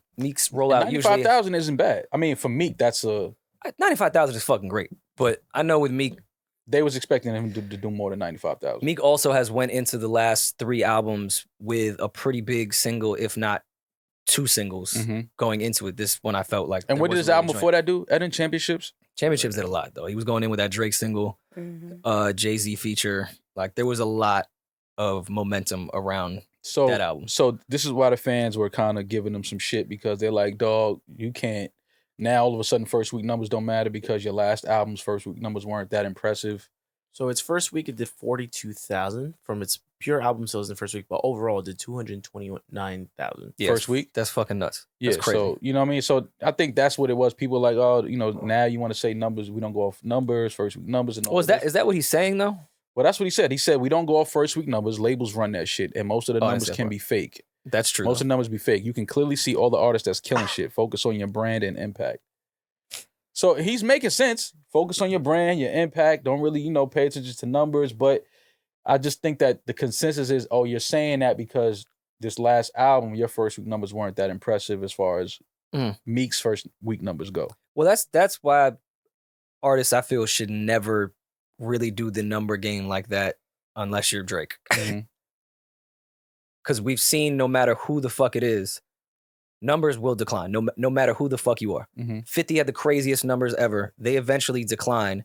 And so much of 50's rollouts and who his character or brand was as a rapper was, I do all these numbers. Look what the fuck I do. I'm better than the rest of y'all because of my numbers. And when those started to decline, 50 luckily is just a smart dude and went into a different business. But you no longer... kind of really your character isn't taken as serious anymore because you were the numbers guy and now your numbers are declining and it's inevitable that they're going to decline. So why even go in on the number game? Because eventually that's going to have to stop. Even 6ix9ine. Look what happened when I'm number 1 on Billboard with everything. Then we realized fucking Santa Claus wasn't real and we know who was really behind all this shit. And now your entire shtick of being the numbers guy, because that was your new one after the gang shit didn't work out. You was the numbers guy. Now you sell fucking 25,000 copies. We haven't heard from him in quite some time. I know he's trying to come back, but he can't do the number thing anymore. And Meek, eventually your numbers are going to go lower. And not to say Meek was always I'm the numbers guy. Yeah. But shit eventually goes lower. Don't focus just on your brand. Focus on how many people show up to your shows. Because that'll tell you exactly what your fan base is, how profitable you are, how long you're going to be around, who really gives a fuck about you. I never really... Numbers for me was never a thing until, maybe a few years ago. Like, I remember buying albums and shit like that, listening to music, listening to artists, and never knowing what they numbers were. It was like, yo, is the music good? Is the album dope? To me, that's all it was at one point. And then it just...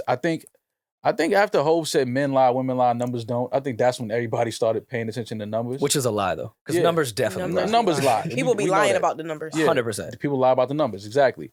But it was never a thing. Like, it was always like, yo, this album is dope. Like, I can't tell you what fucking The Purple Tape did the first week. No idea.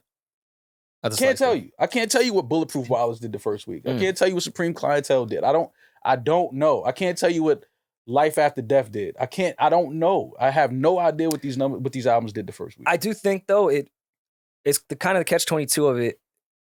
Yeah, I think when Hov started talking about, I think 50 was like the real nail in the coffin of like, we're all gonna just focus on numbers. It matters. Yeah. And I think even him before that, because I think even with Get Rich and the Massacre specifically, 50 was on that campaign of look how much more I sell than y'all. And any kind of his response to anybody was like, what? And even with Hov, that clip resurfaced again on Twitter of the Mobb Deep shit. Like, I did what your whole album did in his first week shit. Like, it is good, I think, in the long run, because I think artists should be paying attention to the numbers and business side. I think we have gotten some positive change as far as awareness of what's going on in that label. Do I need the label? I'm doing this numbers with this amount of budget. I think in those early years of the albums you're talking about that we don't know the first week is because artists were like, well, I got my advance. and I'm going to make great music, Mhm. and I'm selling out shows, so I should be cool, not really focusing on maybe I am getting fucked over here. Right. So the numbers game has been annoying, don't get me wrong, but I think it brought a lot of awareness to artists and their actual business careers. Mhm. So there was some good that came out of it. Like I think all these rants that people be killing Meek about, we know Meek to be tweeting in real time, the thoughts that pop up in his head right away. Mhm. I think Meek just being in these buildings getting real information in real time and just goes to Twitter and doesn't really think much like, yo, you know what the fuck is going on right now? Right. And if we don't do the numbers game, I feel like a lot of artists wouldn't have the incentive to go in that building and go, why? Because they So see they use other the shit numbers going as on. leverage. I think so, yeah. And negotiating certain things and Yeah, and seeing what their actual worth really is as far as real business and perception. So I think there's but I think you can use good the sides numbers, to it, but yeah, I think more so using the numbers as far as leverage and negotiations. I think it's better to do that when you start saying, "Hey, look, I just did a run and sold out these rooms. I had, this. We did this in merch. We did this." Like, to me, that's more impressive than saying, "Yo, I did 100,000 first week in sales with this or streams and downloads." Like, that's cool, but it's like when you go out there, do the people come to see you?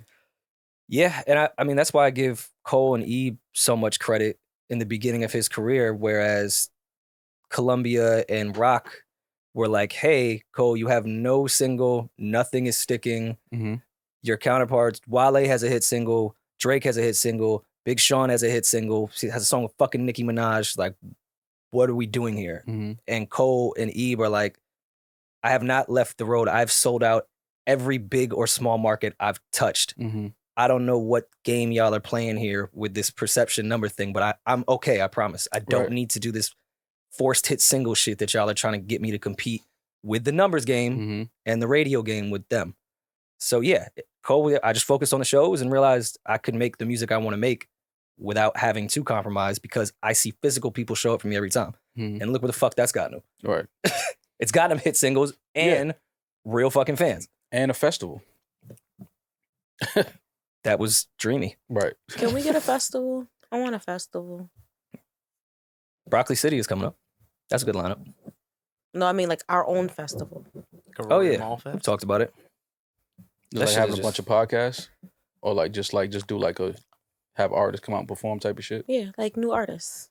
New artists? Like sleepers, but not sleepers. That's just such a niche fan base that it's tough to find a profitable amount. Fuck profitable to even put on a show like that. Enough people have to care. And that's tough when it's just like, hey, we're gonna tell you that there'll be some new acts here. And that shit can get rough. It's not impossible, but it's gonna take time and that's a slow build. You have to do that like at our regular live shows, and then that can build and build and build once something it gets else. Just going out the gate. I've seen so many festivals fucking fail. Because as much as people say they love to hear new artists and find new artists, they're not gonna pay to go and listen to new artists. Not like that. Like there has to be like you have to attach it to something.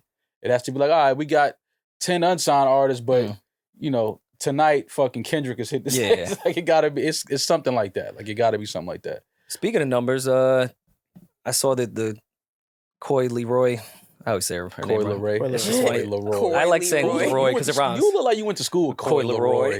Yeah, he was in your homeroom. I know. Coy That's Leroy. Funny. I saw, and I don't know if this is accurate. I just saw the reports that, and I don't know if it's even been a week to be official, that she 15K first week, which by the way, I'm not shitting on. I don't know.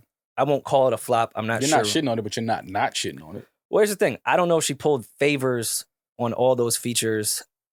I don't know how much money she put into that rollout because there's a lot of heavy features on that shit. I just don't know what Republic invested into it for it to be a flop per se, but it did feel like there was much more buzz around it than a 15K first week. But I do think that girl is going to be around for a while. I don't think that this is like a crazy L the way people are putting it. I think she's kind of setting herself up for a slower pace, but there is attention there. Granted, a lot of the attention may have started with the antics rather than the music, but I think the music is starting to move a little bit more. And this is what I love about Nicki Minaj, because she posted something saying this is what she would have done to help improve the Trendsetter album. And shout out to Coi Leray for because she responded to that well. You know, most artists, they, especially when somebody as big as a Nicki Minaj tweets or says something about your album and what she would have done to improve it, a lot of artists would have some type of negative response to that, like, "Oh, what the fuck you mean?" Yeah, you know what I'm saying? But, defensive. But Coi Leray, she was she responded to that beautifully. Nicki Minaj tweeted, "No more hashtag no more parties is too classic for y'all to leave the original off. It should have started the whole album. These are the songs I think Coi shines on and should have been higher on the track list. Twin Them, Anxiety, Heart in a Coffin, Heartbreak Kid, Too Far, I featuring Young Blue." And then Coi Leray responded like, "Oh, your selections are fire."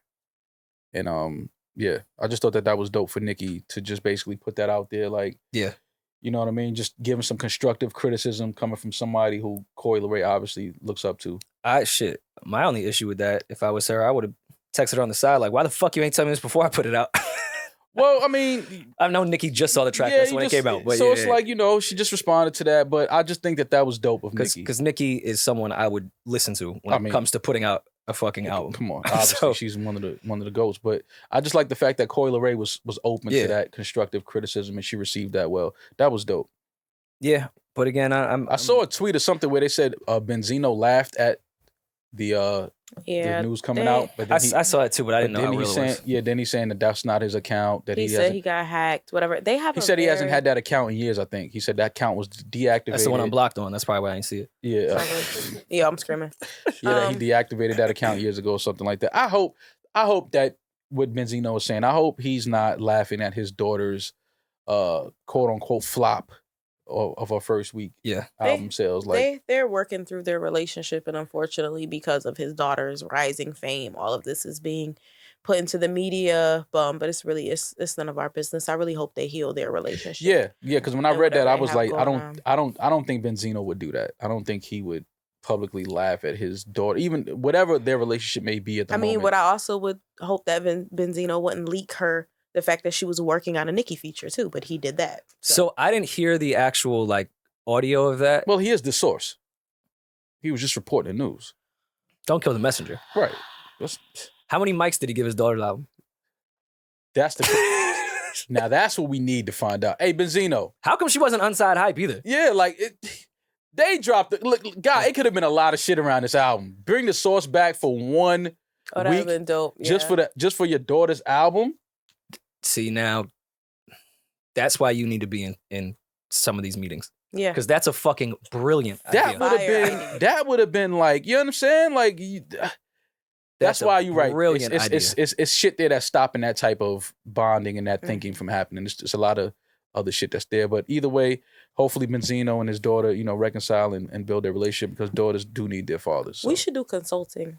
We should do consulting for people's releases. That shit gets annoying though. Yeah, and you got to be open to, like, artists are not open to suggestions. Everybody's a know-it-all.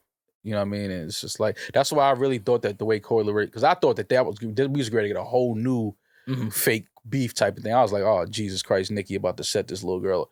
But the way she responded to that, I was like, beautiful. You know what I mean? Because it's kind of like, you could tell Nicki wasn't trying to demean her anyway or like talk down on her project. She was just like, yo, nah, you should have did that. Like, that would have been that. Fam, if Nicki Minaj says one of your songs, not only what did she name, like 5 in that? She named like 5 or 6 of them, yeah. You have an army of barbs that no matter what, even if you're saying something negative or positive, are gonna go listen to it. They gotta go listen to it, yeah. Nicki, say my whole track list, even if you say it's terrible. Yeah. Not that she was saying that, but please. I get it.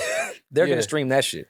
Yeah, they could have did some really dope shit around Coi's album. I think that would have been a beautiful moment. But yeah, I didn't even really see any advertising dollars. Like, I didn't see any advertising for her album outside of shit that you would see on the Shade Room. Like, I didn't see any ads at all. I don't know if I'm just not the demographic or, but I listen to nothing but female rappers, so I should be the demographic. So how old is Coi Leray right now?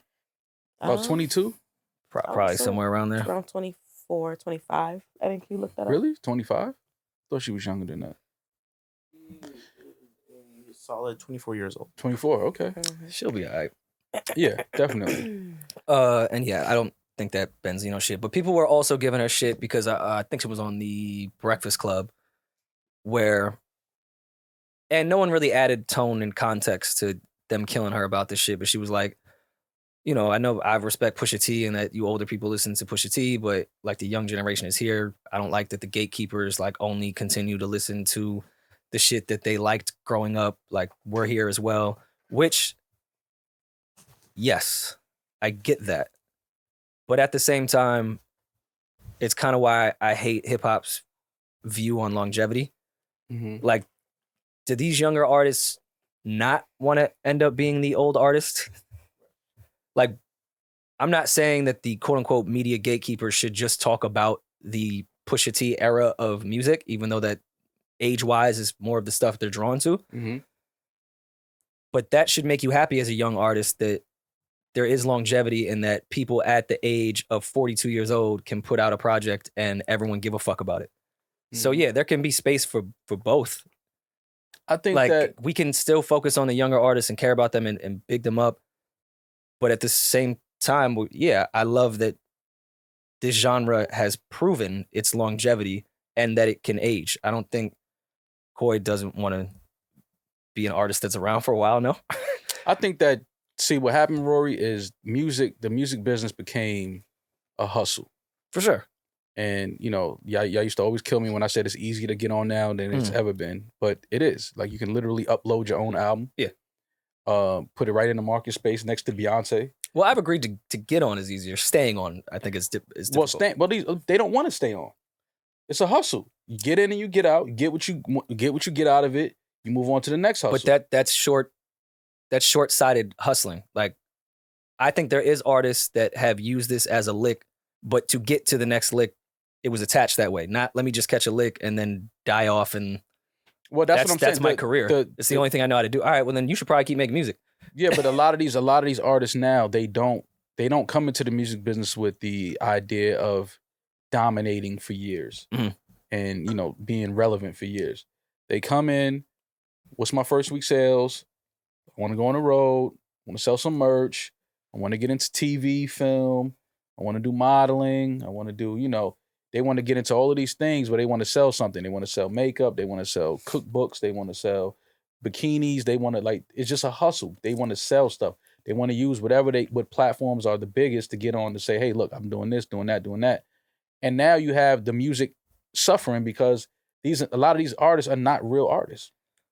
But I can't. All right, if you're going into this music shit strictly for business and for hustle, I get it. I understand. It looks very easy, and you're not the artist because I can never really blame those real artists for not being the most savvy business people. But if you're admitting you're coming in just for the lick and just for the business, I'm going to hold you to a standard that you need to have some type of business intelligence, and that requires studying what's going on in the market and who is the artist that are successful after music in other ventures. Mm-hmm. And all of those artists that are at the height of business were on in music for a minute. Yeah, but there wasn't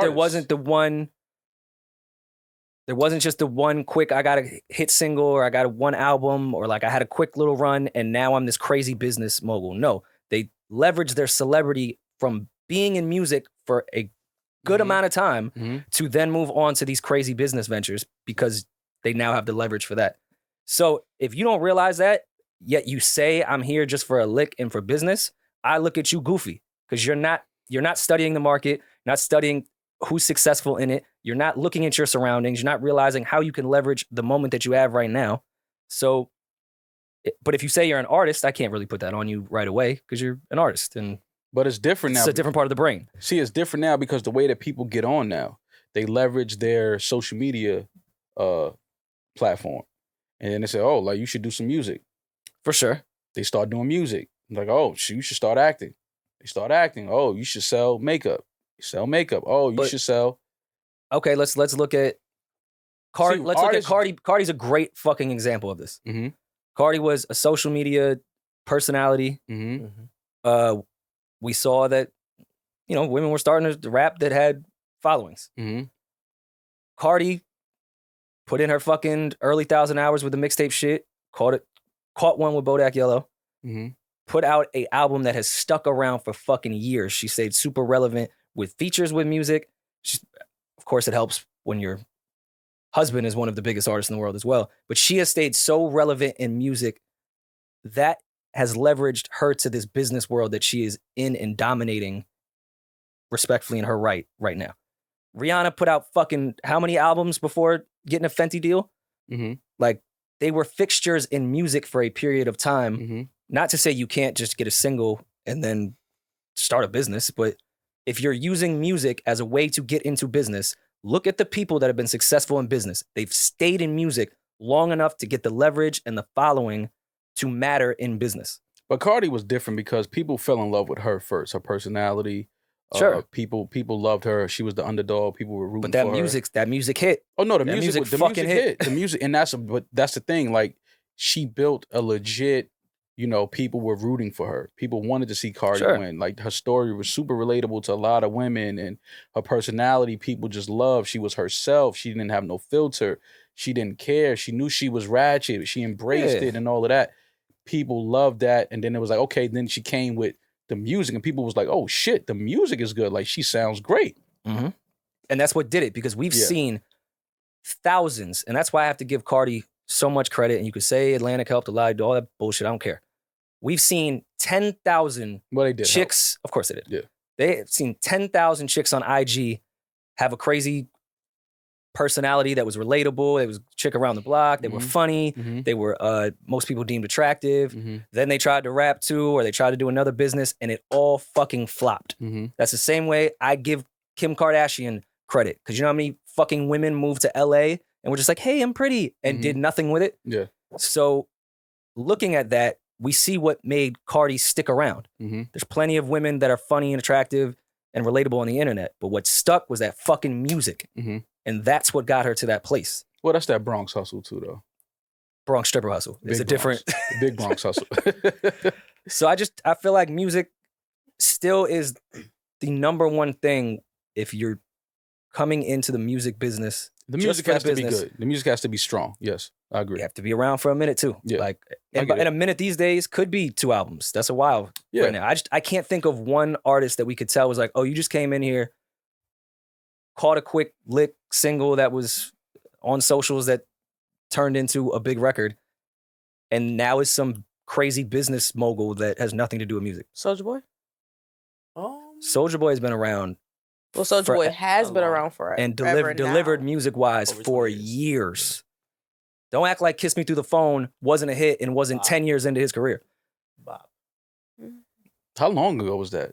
Kiss Me Through the Phone. Because that was before FaceTime, right? Or when FaceTime first came out? I had been said that Soulja Boy invented FaceTime. Yeah, that was a while ago.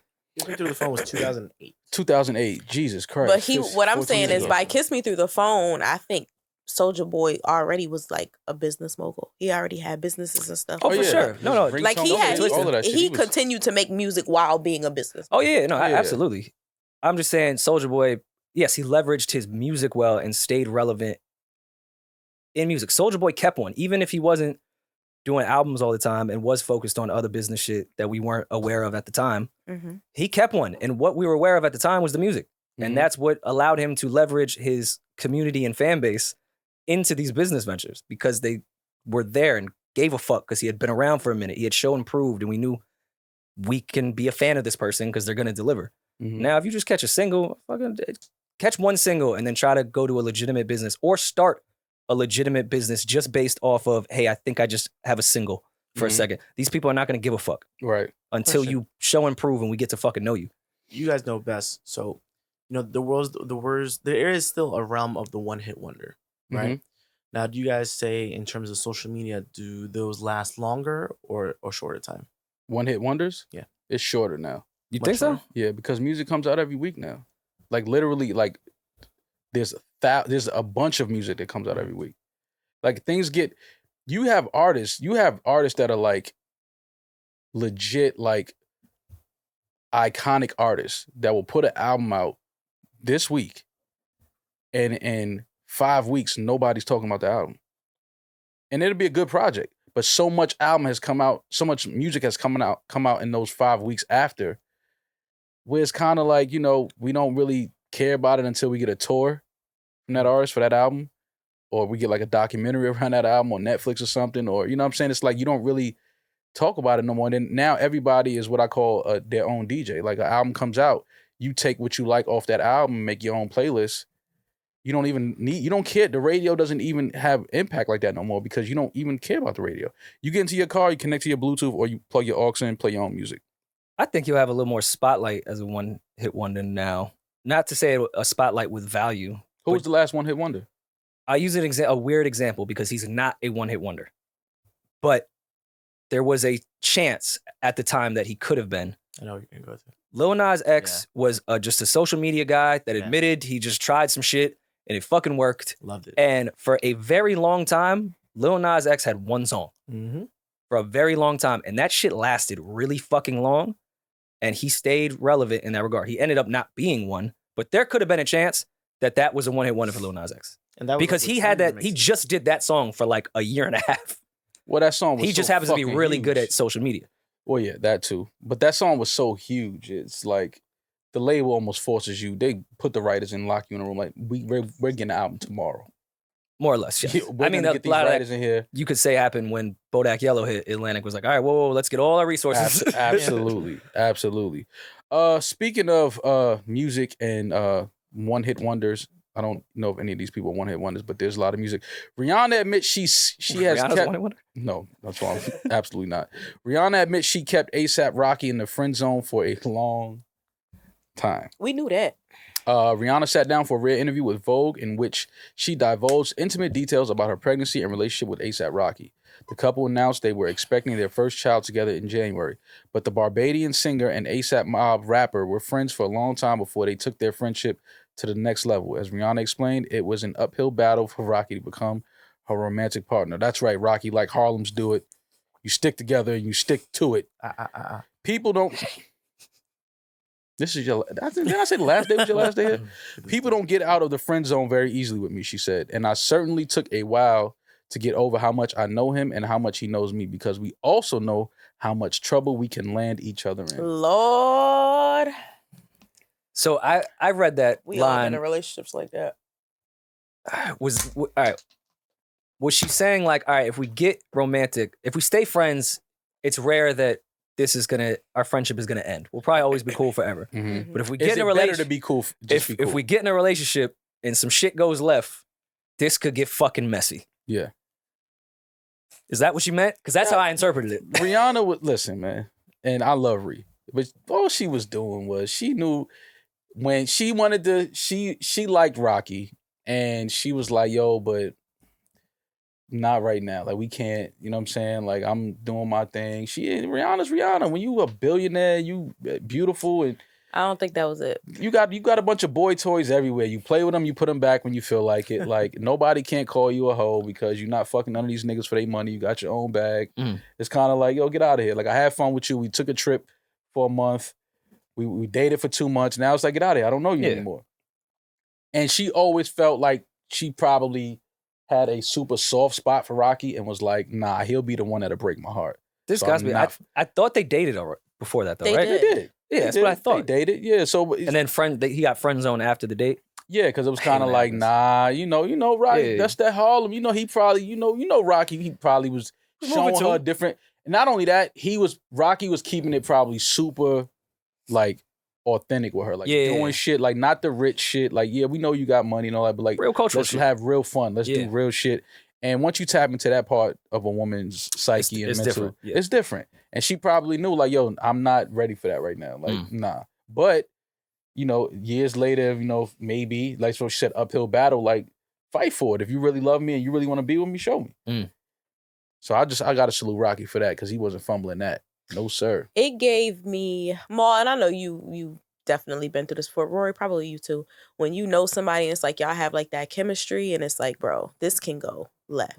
Like we ain't even gonna do this because we know that this can not go. That it could go left. This you know what it be? It's too much passion. Not like, that so it could go left. So it'll start in fire and it'll end in fire. No, like, but it's not that kind of thing. I've never felt that with a girl that I had that type of chemistry with, but I always had I'm scared to fuck this up. Like, cause I'd rather, like I said this before, I don't want to lose you as a friend. Like, cause we'll be super cool, have this chemistry, and we start really dating, and I do some shit to fuck it up, and now you're not my friend. I'm gonna be like, nah, see, it wasn't even worth it because we were super cool. Yeah, we know we both like each other. We are both attracted to each other. We flirt, whatever. You might let me suck a titty every now and then. You know how that shit go. Like, we cuddle at the house. You let me play with the pussy a little bit. But we never really go all the way. You like, nah, I'm not fucking with we know what time it is. But I could come to your house. I could spend a night. I could, you know what I'm saying? Like, we do all of those type of things. But I know that once you disappear and I don't see you for a couple months, you dating. You having, you out with other guys doing what you do. Like, but I'm always gonna be the guy that you come back to. It's risky, but that is the better long run game because you know where you're at in your life for the most part. If you are in the right space to fully commit to a relationship, and it's like, all right, if I'm not, do I take this fucking risk and just do it and then be who I know I am right now, and then she's gonna end up resenting me forever, and there would really be no future? Yeah, that's just what. Play this out and hope she don't meet somebody that she really loves. Yeah, like you always. That's the scary part of that game. Yeah, there is a very high chance that she will meet somebody and like really fall in love, and then it's a dub. It happens, but it always goes back to if it's for me, it's for me. Yeah, you know what I'm saying, and I think that's what Rihanna and Rocky. Ultimately, that's what their relationship is. They were just meant to be together and meant to have a family together. Like it just is what it is. You know what I'm saying, but. I thought that was funny that she admitted to having him in the friend zone. Rocky fought though.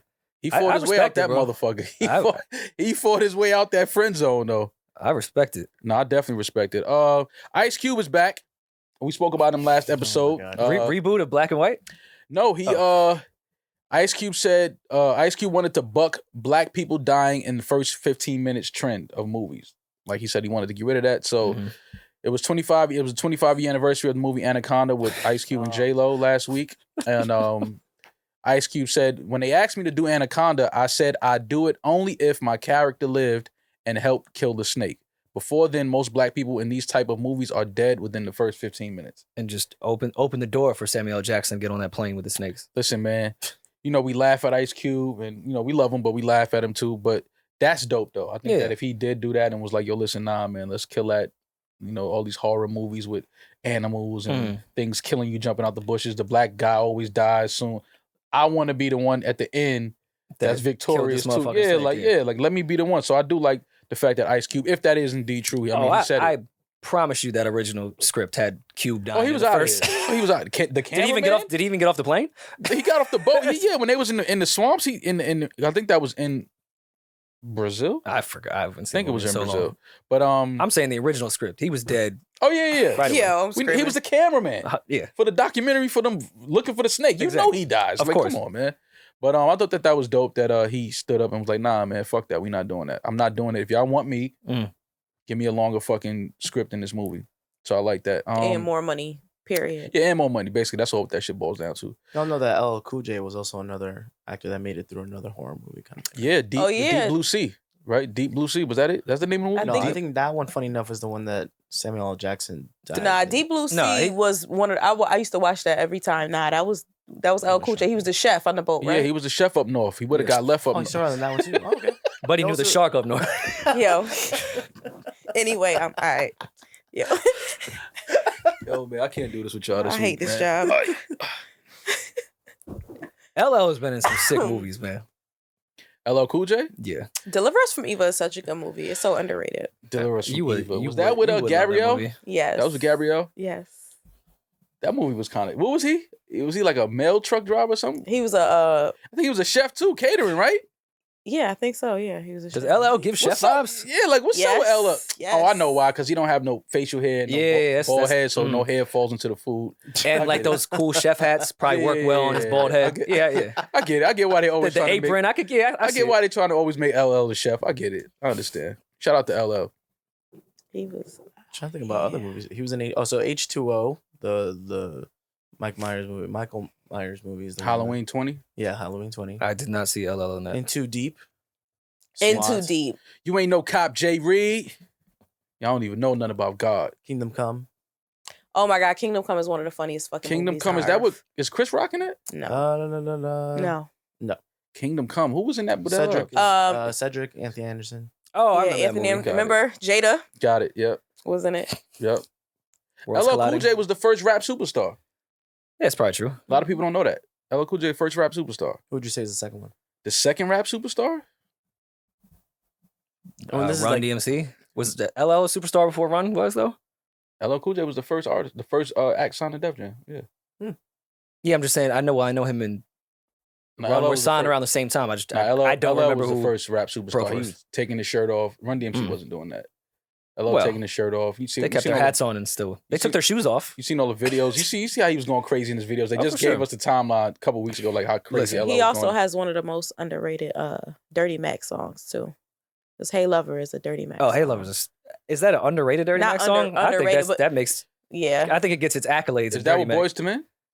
Yes. Yeah. Well, that's why, because Boys to Men come in crooning, you forget about all the salt that this nigga LL was throwing in the verses.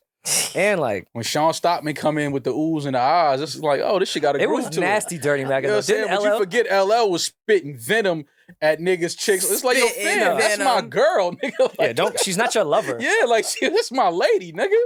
And it was nasty, Dirty Mac. Like he was like, "Ah, he drinks too much. Yeah. Uh-huh. Don't tell my girl I drink too much.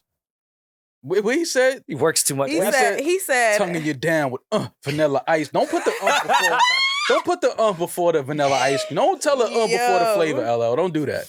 Nah, just I disgusting. gotta read just the first. Can I just read the first verse, please? Picture this: it was Harlem at the Ruckers. I saw you with your man, smiling, huh? A Coach bag in your hand. I was laying in the coop with my hat turned back. We caught eyes for a moment, and that was that. Yo, first of all, don't catch eyes with my bitch. Don't 'cause catch they eyes gonna with catch my these bitch. hands too. Yo, It's a whole basketball game going Yeah, on. Yo, like why you like- ain't looking at what Skip and these niggas is doing? Like, stop looking at my lady, my nigga. Like, Skip got 30 at the half. You should be paying attention to this nigga. Don't look at my girl, nigga. So I skated off as you strolled off, looking at them legs. Goddamn, they look so soft. I gotta take you from your man. That's my mission. If his love is real, he got to handle competition. You only knew him 5 months. Besides, You he ain't know drinks 2 me months 5 minutes. and smoked too many blunts. What? That was the line. While I be Drinks working too out much. all They day thinking about you.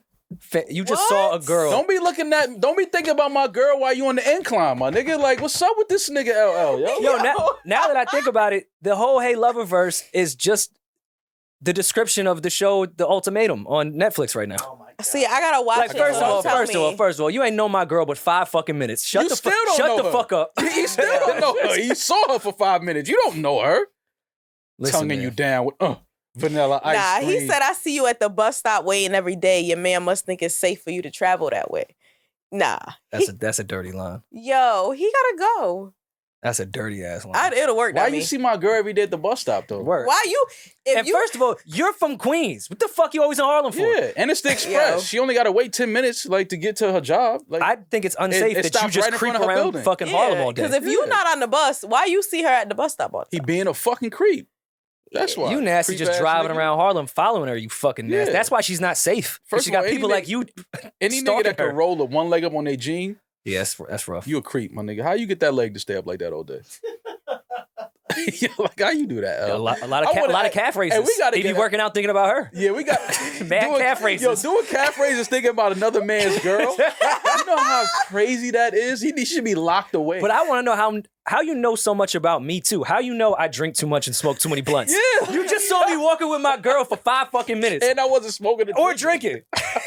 Nah, he asked about you. He asked Don't be about asking you. my girl about me, my nigga. Don't Yeah, ask her man. nothing. Word She up. with that Oh, then- feet out, nigga. Then watch that show on Netflix. The ultimatum. Oh, Yeah, show no, I is- gotta is watch it. asking 'cause y'all about my definitely- girl. Y'all was definitely in the chat talking about it, so we gotta. I came across a TikTok from I guess one of the main girls, and like she put up like a collage of her and the dude she used to be with, but I guess that's not the dude she ended up with. Mhm. And it said, like, I went to the comments, I'm like, what is this about? That has to be from a show. And they were like talking about the ultimatum. I'm like, oh, Rory's was talking about this show. I mean, So, have you guys ever been given an ultimatum? Yes. yes. I would say Nick Lachey is sick. He's OD. just a sick fuck. This is a Nick Lachey And his show. girl. He did Love Is Blind, which was super sick. And he double topped the sickness. I don't know how you could take Love Is I doubled Blind down on the and be like, sickness. hold my beer. Like him and his girl they're a perfect match because they're equally fucking sick in the head. So And they come up with these fucking insane shows. So this is a Nick Lachey show. Yeah, him and his wife hosted Wow. just like Love Is Blind. Wow. Okay. basically what it is I love that Nick couples Lachey come getting his through coin. and one side of the couple gives the ultimatum, right? Then for I think 3 weeks, 3 weeks, they yeah. separate, and then they have the chance to be single, meet another person, and then they're stuck with that other person for 3 more weeks. But the contestants on the show, not like they go out and just find somebody. No. You got to take someone else's girl and go live with them for 3 weeks. And then some other dude that's on the cast lives with your girl for 3 weeks.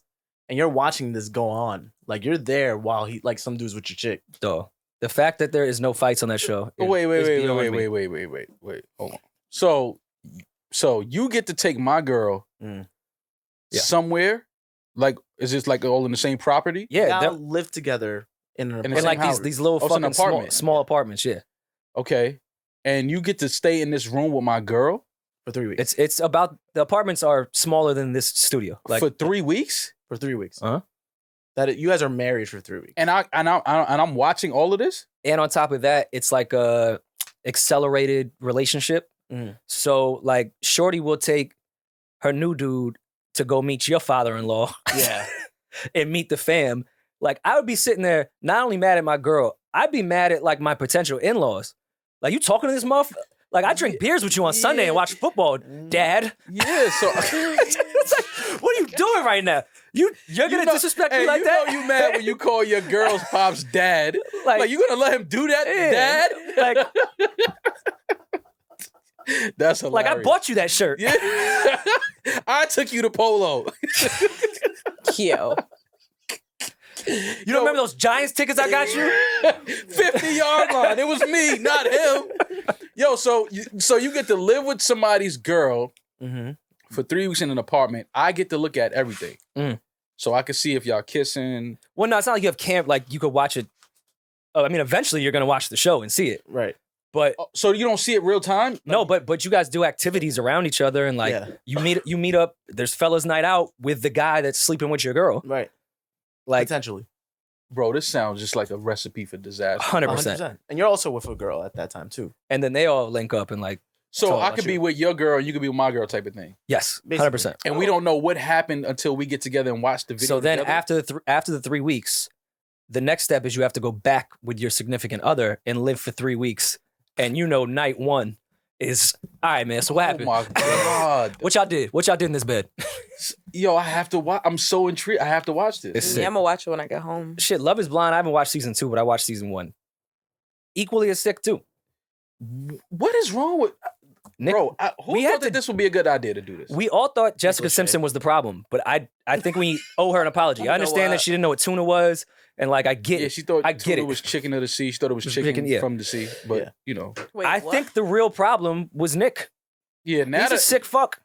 Yeah, we owe Jessica Simpson. So who's sicker, the person who curates the show, the people who go on the show, or the people who the people? Which I mean, we all sick. The people that go on the show are the sickest. First of all, let's just get that out there. I do think the people in Love Is Blind is sicker than these people though, that are on the show. Why? Because I can see if, by theory, the relationships are at a point where it's like, I need an ultimatum: either we're going to get married and move on, or we need to break up. So I can see a world where somebody takes a break in that scenario and dates another person. It's in a very sick environment because you're grabbing someone else's girl and living in the same building. But I can see a world where that exists. Right. Love Is Blind.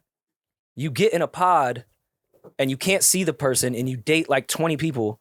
And the only way to get out this fucking pod is to propose and get engaged with the person you can't see. You just been talking to them for a while. Yeah, I'm not doing that. And then you get engaged, and then you get out the pod, and then you're like, hey, and then y'all go on vacation with all the other people that got engaged. But was it ever like, hey, nah, I'm not doing this? It gets there. Okay. Eventually, yeah. Because sometimes the hey ain't hey. It could be hey, fuck. And then like one of the couples in the first season, clearly dude was gay. And then once they got to the resort, Shorty was like, I don't think you like women. And then all of the audience on social media was like, sis, we was trying to tell you that when he was in the pod. We tried to help you avoid all of this, but you didn't listen. Y'all got to watch Ultimatum, though. That sounds like a show that you just sit back and just laugh at and be like, this is fucking sick. I think I need to revisit some 98 Degrees records, too. I think there may be some oversights. Yeah, we got to go and dissect some of those lyrics. Yeah, what did you ask me, Eddin? I'm sorry. How are you responding to an ultimatum? Not only just an ultimatum, because most of them just did, like, they wanted to get married and their dudes didn't want to get married, but it's on Netflix. So how do I feel about an ultimatum? On Netflix. On Netflix? If Yeah. a girl was to give me an ultimatum on Netflix? On Netflix. I mean, ultimatums are... Toxic. They can be. But if you're somebody that's like... Because it could be this. You're dating a girl and, you know, she feels like you're not... The relationship isn't progressing. And she still doesn't understand where y'all stand with each other and things like that. She may give you an ultimatum like, look, what are we doing? Like, because, you know, I feel like we're just wasting each other's time. Like, this relationship isn't growing or going in the spaces I thought it would go to. Like, what are we doing? It's either we're going to be together or we're going to see other people. Right. But here's the thing. They're fair. Ultimatums are fair. They're just just a terrible fucking strategy. Because at that point now, to some degree, you are forcing somebody to do something they don't want to do at that time. Now, if they're just a shitty communicator and they're giving you bad signals and saying like, no, we're going to get married next year and it doesn't happen, all that, that's different. But like purely asking someone to do something that they're showing and expressing to you that they're not ready for, telling them to either do it or we're done and they do it is not going to yield a healthy result. Yeah, because now, like even with in the beginning of this show, for the people that like didn't get engaged or whatever, some of the ultimatums were like, yo, I don't want to have kids, but my partner wants to have kids. And then it was like, they were on by episode 2, like, all right, I'll have kids if like that's what you want. And it's like, wait, I don't want the mother of my child to just give in and be like, all right, fine, we'll have a kid. That's not going to be a healthy mother. Right. Yeah, in those cases, you're forcing somebody to do something that they clearly don't want to do and not ready to do. So, you know, those don't work. But, you know, in certain instances where, like I said, a woman just wants to see progression in your relationship or whatever it is, I can understand that. But I don't do well with ultimatums. Never did. Should I assume that you guys have never given ultimatums before? No, I've never given. I've never given one. They've been given to me for. I told a nigga that owed me money. Either here tomorrow or do it, this. or that ultimatum was very, very direct. Fam, you like the way you be walking up and down these blocks and it's sunny out and peaceful, birds chirping? You like we that? Can change you all like that. your knee? We can change all. If you ain't got them 3 G's tomorrow, my man, we gonna change all of that. Something tells me you love your knees. Yeah, something tells me you like just being I see able to you walking a lot. Yeah, you like that, right? Like, fam, don't let niggas have to split your melon open out here, man. But you guys definitely try to catch up over the weekend. No, I'm definitely watching Ultimatum. I'm almost at the end. I'm almost at the. I hate when I'm in the group chat and y'all like are all watching something and y'all are like throwing like shit back and forth and I'm just kind of sitting there looking at all y'all like, shut the fuck up. I'm just impressed you. I feel like you haven't really interacted with us in the group, in any of the group chats. I'm in like 6 with you, and like you haven't interacted with us in the group chats lately, as of late. When? I interact in the group chats with y'all. Past week. It's been real silent. The past week? Past week. Cut it out. You wasn't even, first of all, when you was gone, you wasn't even group chat mommy. Yeah, we replaced you. We got a whole new group chat mommy in there. You don't even know her name. You don't even know we added her. You ain't see the ad because you ain't have Wi-Fi. Can she fight? Huh? Can she fight? I saw her throw hands before. She all right. She legit. Okay. It ain't gonna be easy. You gonna have to tussle. You gonna have to get up in her a little bit. You ain't gonna don't think you gonna just scare her out of her spot. Like you gonna have to get down. You got to I love fucking with Demaris. Yeah. Oh man. I didn't think we were gonna tell her about that group chat and that girl. Yeah. No, she'll see her pop up soon. Yeah. Any hoot. Don't any hoot us. Who are we gonna have for our next live? The fans were requesting Eddin and Karl. Maybe a little sprinkle of peach. That would be interesting. Yeah, I ain't paid for that. Have Eddin do a Patreon. I heard my guy in there.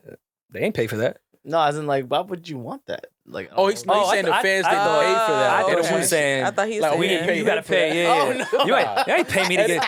Yo, if Eddin ever start talking like that, I'm gonna be like, God damn, you ain't pay me to tap dance on your little live stream. Eddin don't even talk like that. You're like, nah, y'all ain't pay me for that. Like, like damn, like all right, my bad. He'll talk with y'all like that, but Fajita Fridays. Fajita Fridays? You want to do Fajita Fridays? Listen, we're not doing it on a Friday. It's gonna be on a Tuesday. We're gonna stay consistent.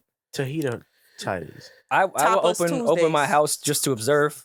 Y'all can be on camera. Eddin has a lot of personality though. He does. Like Eddin is great. I think that he would do great. You should do it, Eddin. You should do the next one. Sure. Yeah, do the next one. Eddin, I think I'm gonna do Eddin, Karl, and Peach. Oh my god. Oh my god. That right Do there. that. I I need to be might there subscribe just to watch that from wherever I'm at. I need to see that. That needs to happen at my house so I can monitor what the fuck is going on. Yeah, I need to be able to. Yeah, Somebody has I to need to be be just able shut to the end laptop live if need be. stream Yeah. 'Cause at any time. anytime Peach is around and it's a camera, we have to be very, very cognizant. Like, all right, he might go off the rails any minute. Or Say we some could sick shit. have the whole staff there and like Carl just wanna could teach. dance. I would say he could teach a dance class for the whole crew. Oh my God, that would be perfect. A routine A to, routine, you don't have to and call? we TikTok it. On live. Demaris has been trying to get me on TikTok for at least 3 months. No one will give me the password. I want a TikTok. All right, we could do that. We could do Karl to teach us a routine, and we got to do it. Oh my God, I'm excited. I'm so excited. Listen, I'll cook. I'm You're telling doing you it right too. now what I'm not doing. I'm putting this on my rider. I'm not dropping. What is the Beyonce I'm shit your drop? rider, nigga. The drop challenge. I'm not doing the drop challenge. Okay. I'm not twerking. I've never seen Karl twerk. I don't think that's in his routines. He got a little hip.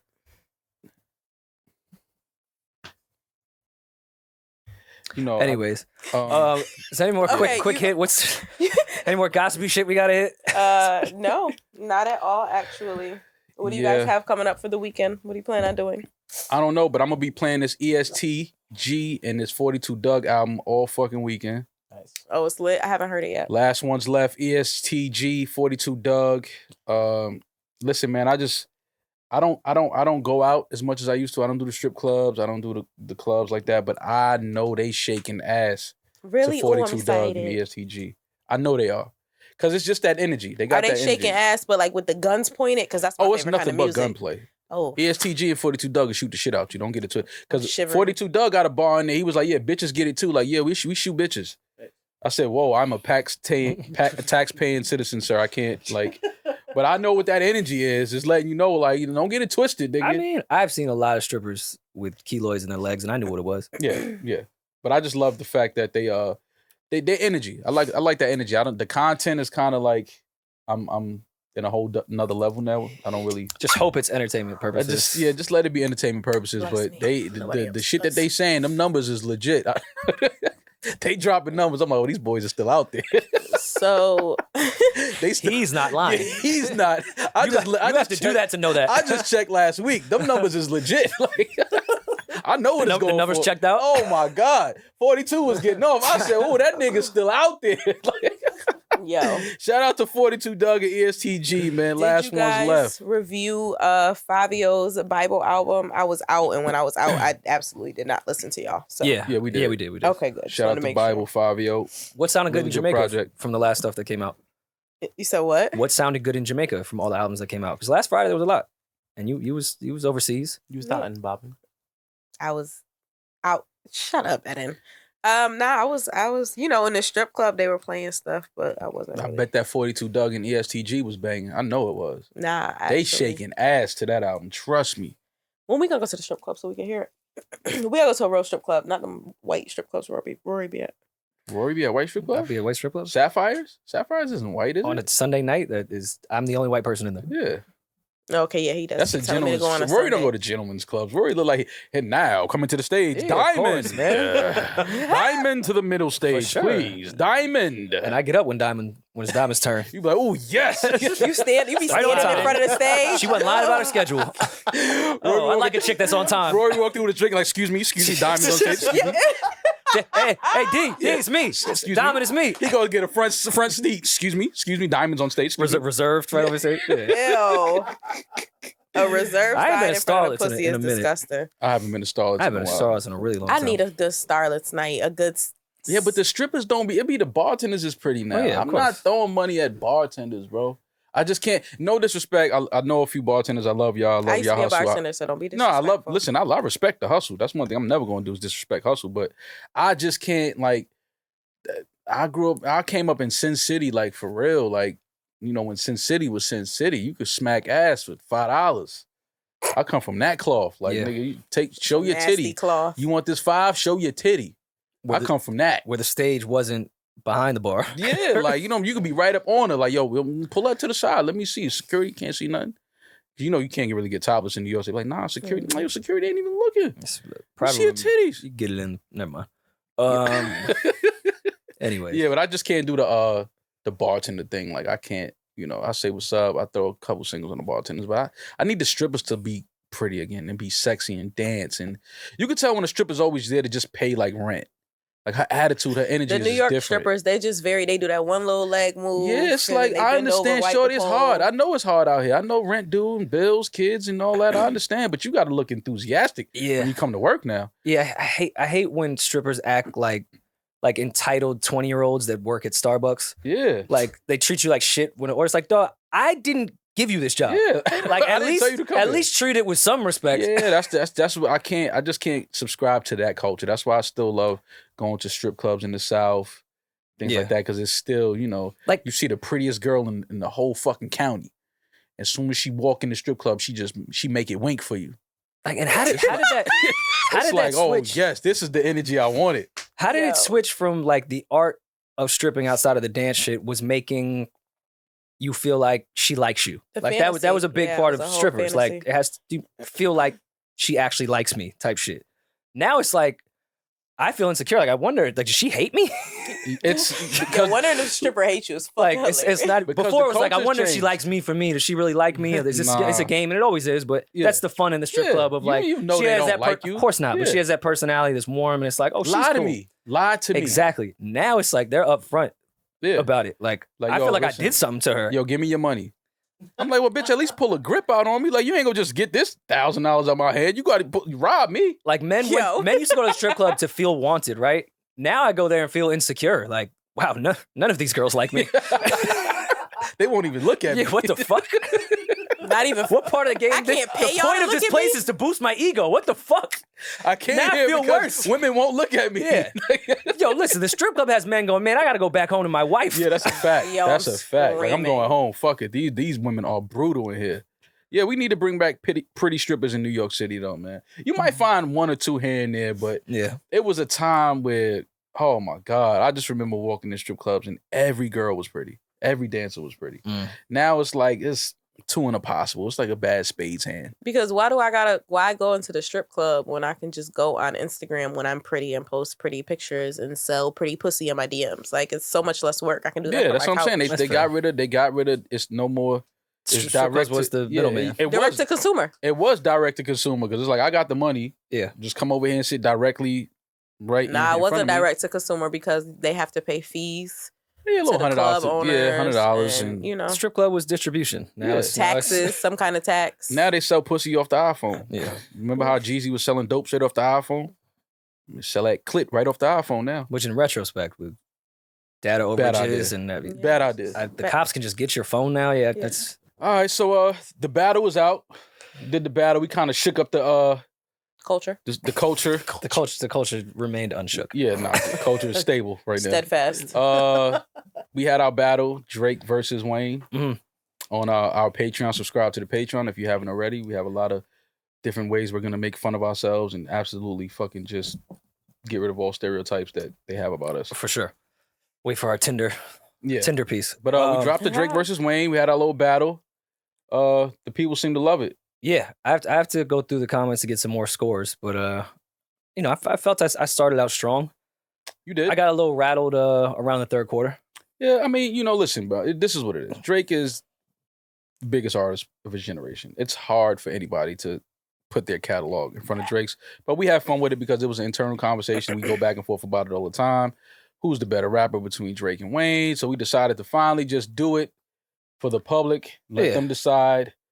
And it all comes down to who picked the better records. And I think we should do more of this because all the matchups that we know we're never going to fucking see, like, as a Patreon community, we could just get in there and do them shits and do it in a funny way, not the hook up to IG Live. Like, let's make it a piece. Let's make the shit fun. This is all about fun. It's all about, just laughing at each other because what can we argue? These are arguably two of the greatest artists ever. So, who really gives a shit? At the end of the day, they're great. And I think even on some of like the smaller acts, we could do that type of stuff on live, instead of doing like the full piece shit. But I had fun doing that shit, man. I have an idea. I don't want to speak about it, but I have an idea where we can do something else like that, but not with those artists. I think we can do something else really cool and really fun. But yeah, man, subscribe to the Patreon, subscribe to our YouTube, subscribe to our Instagram, Twitter, TikTok coming because Demaris is not going to let us not shake ass on TikTok. So yeah, man, if there's anything else, now we good? Maul, you never gave me feedback on my TikTok that I sent you and Rory. You did a TikTok? Yes, Oh, I did brother. a TikTok. Did we talk about that on the live?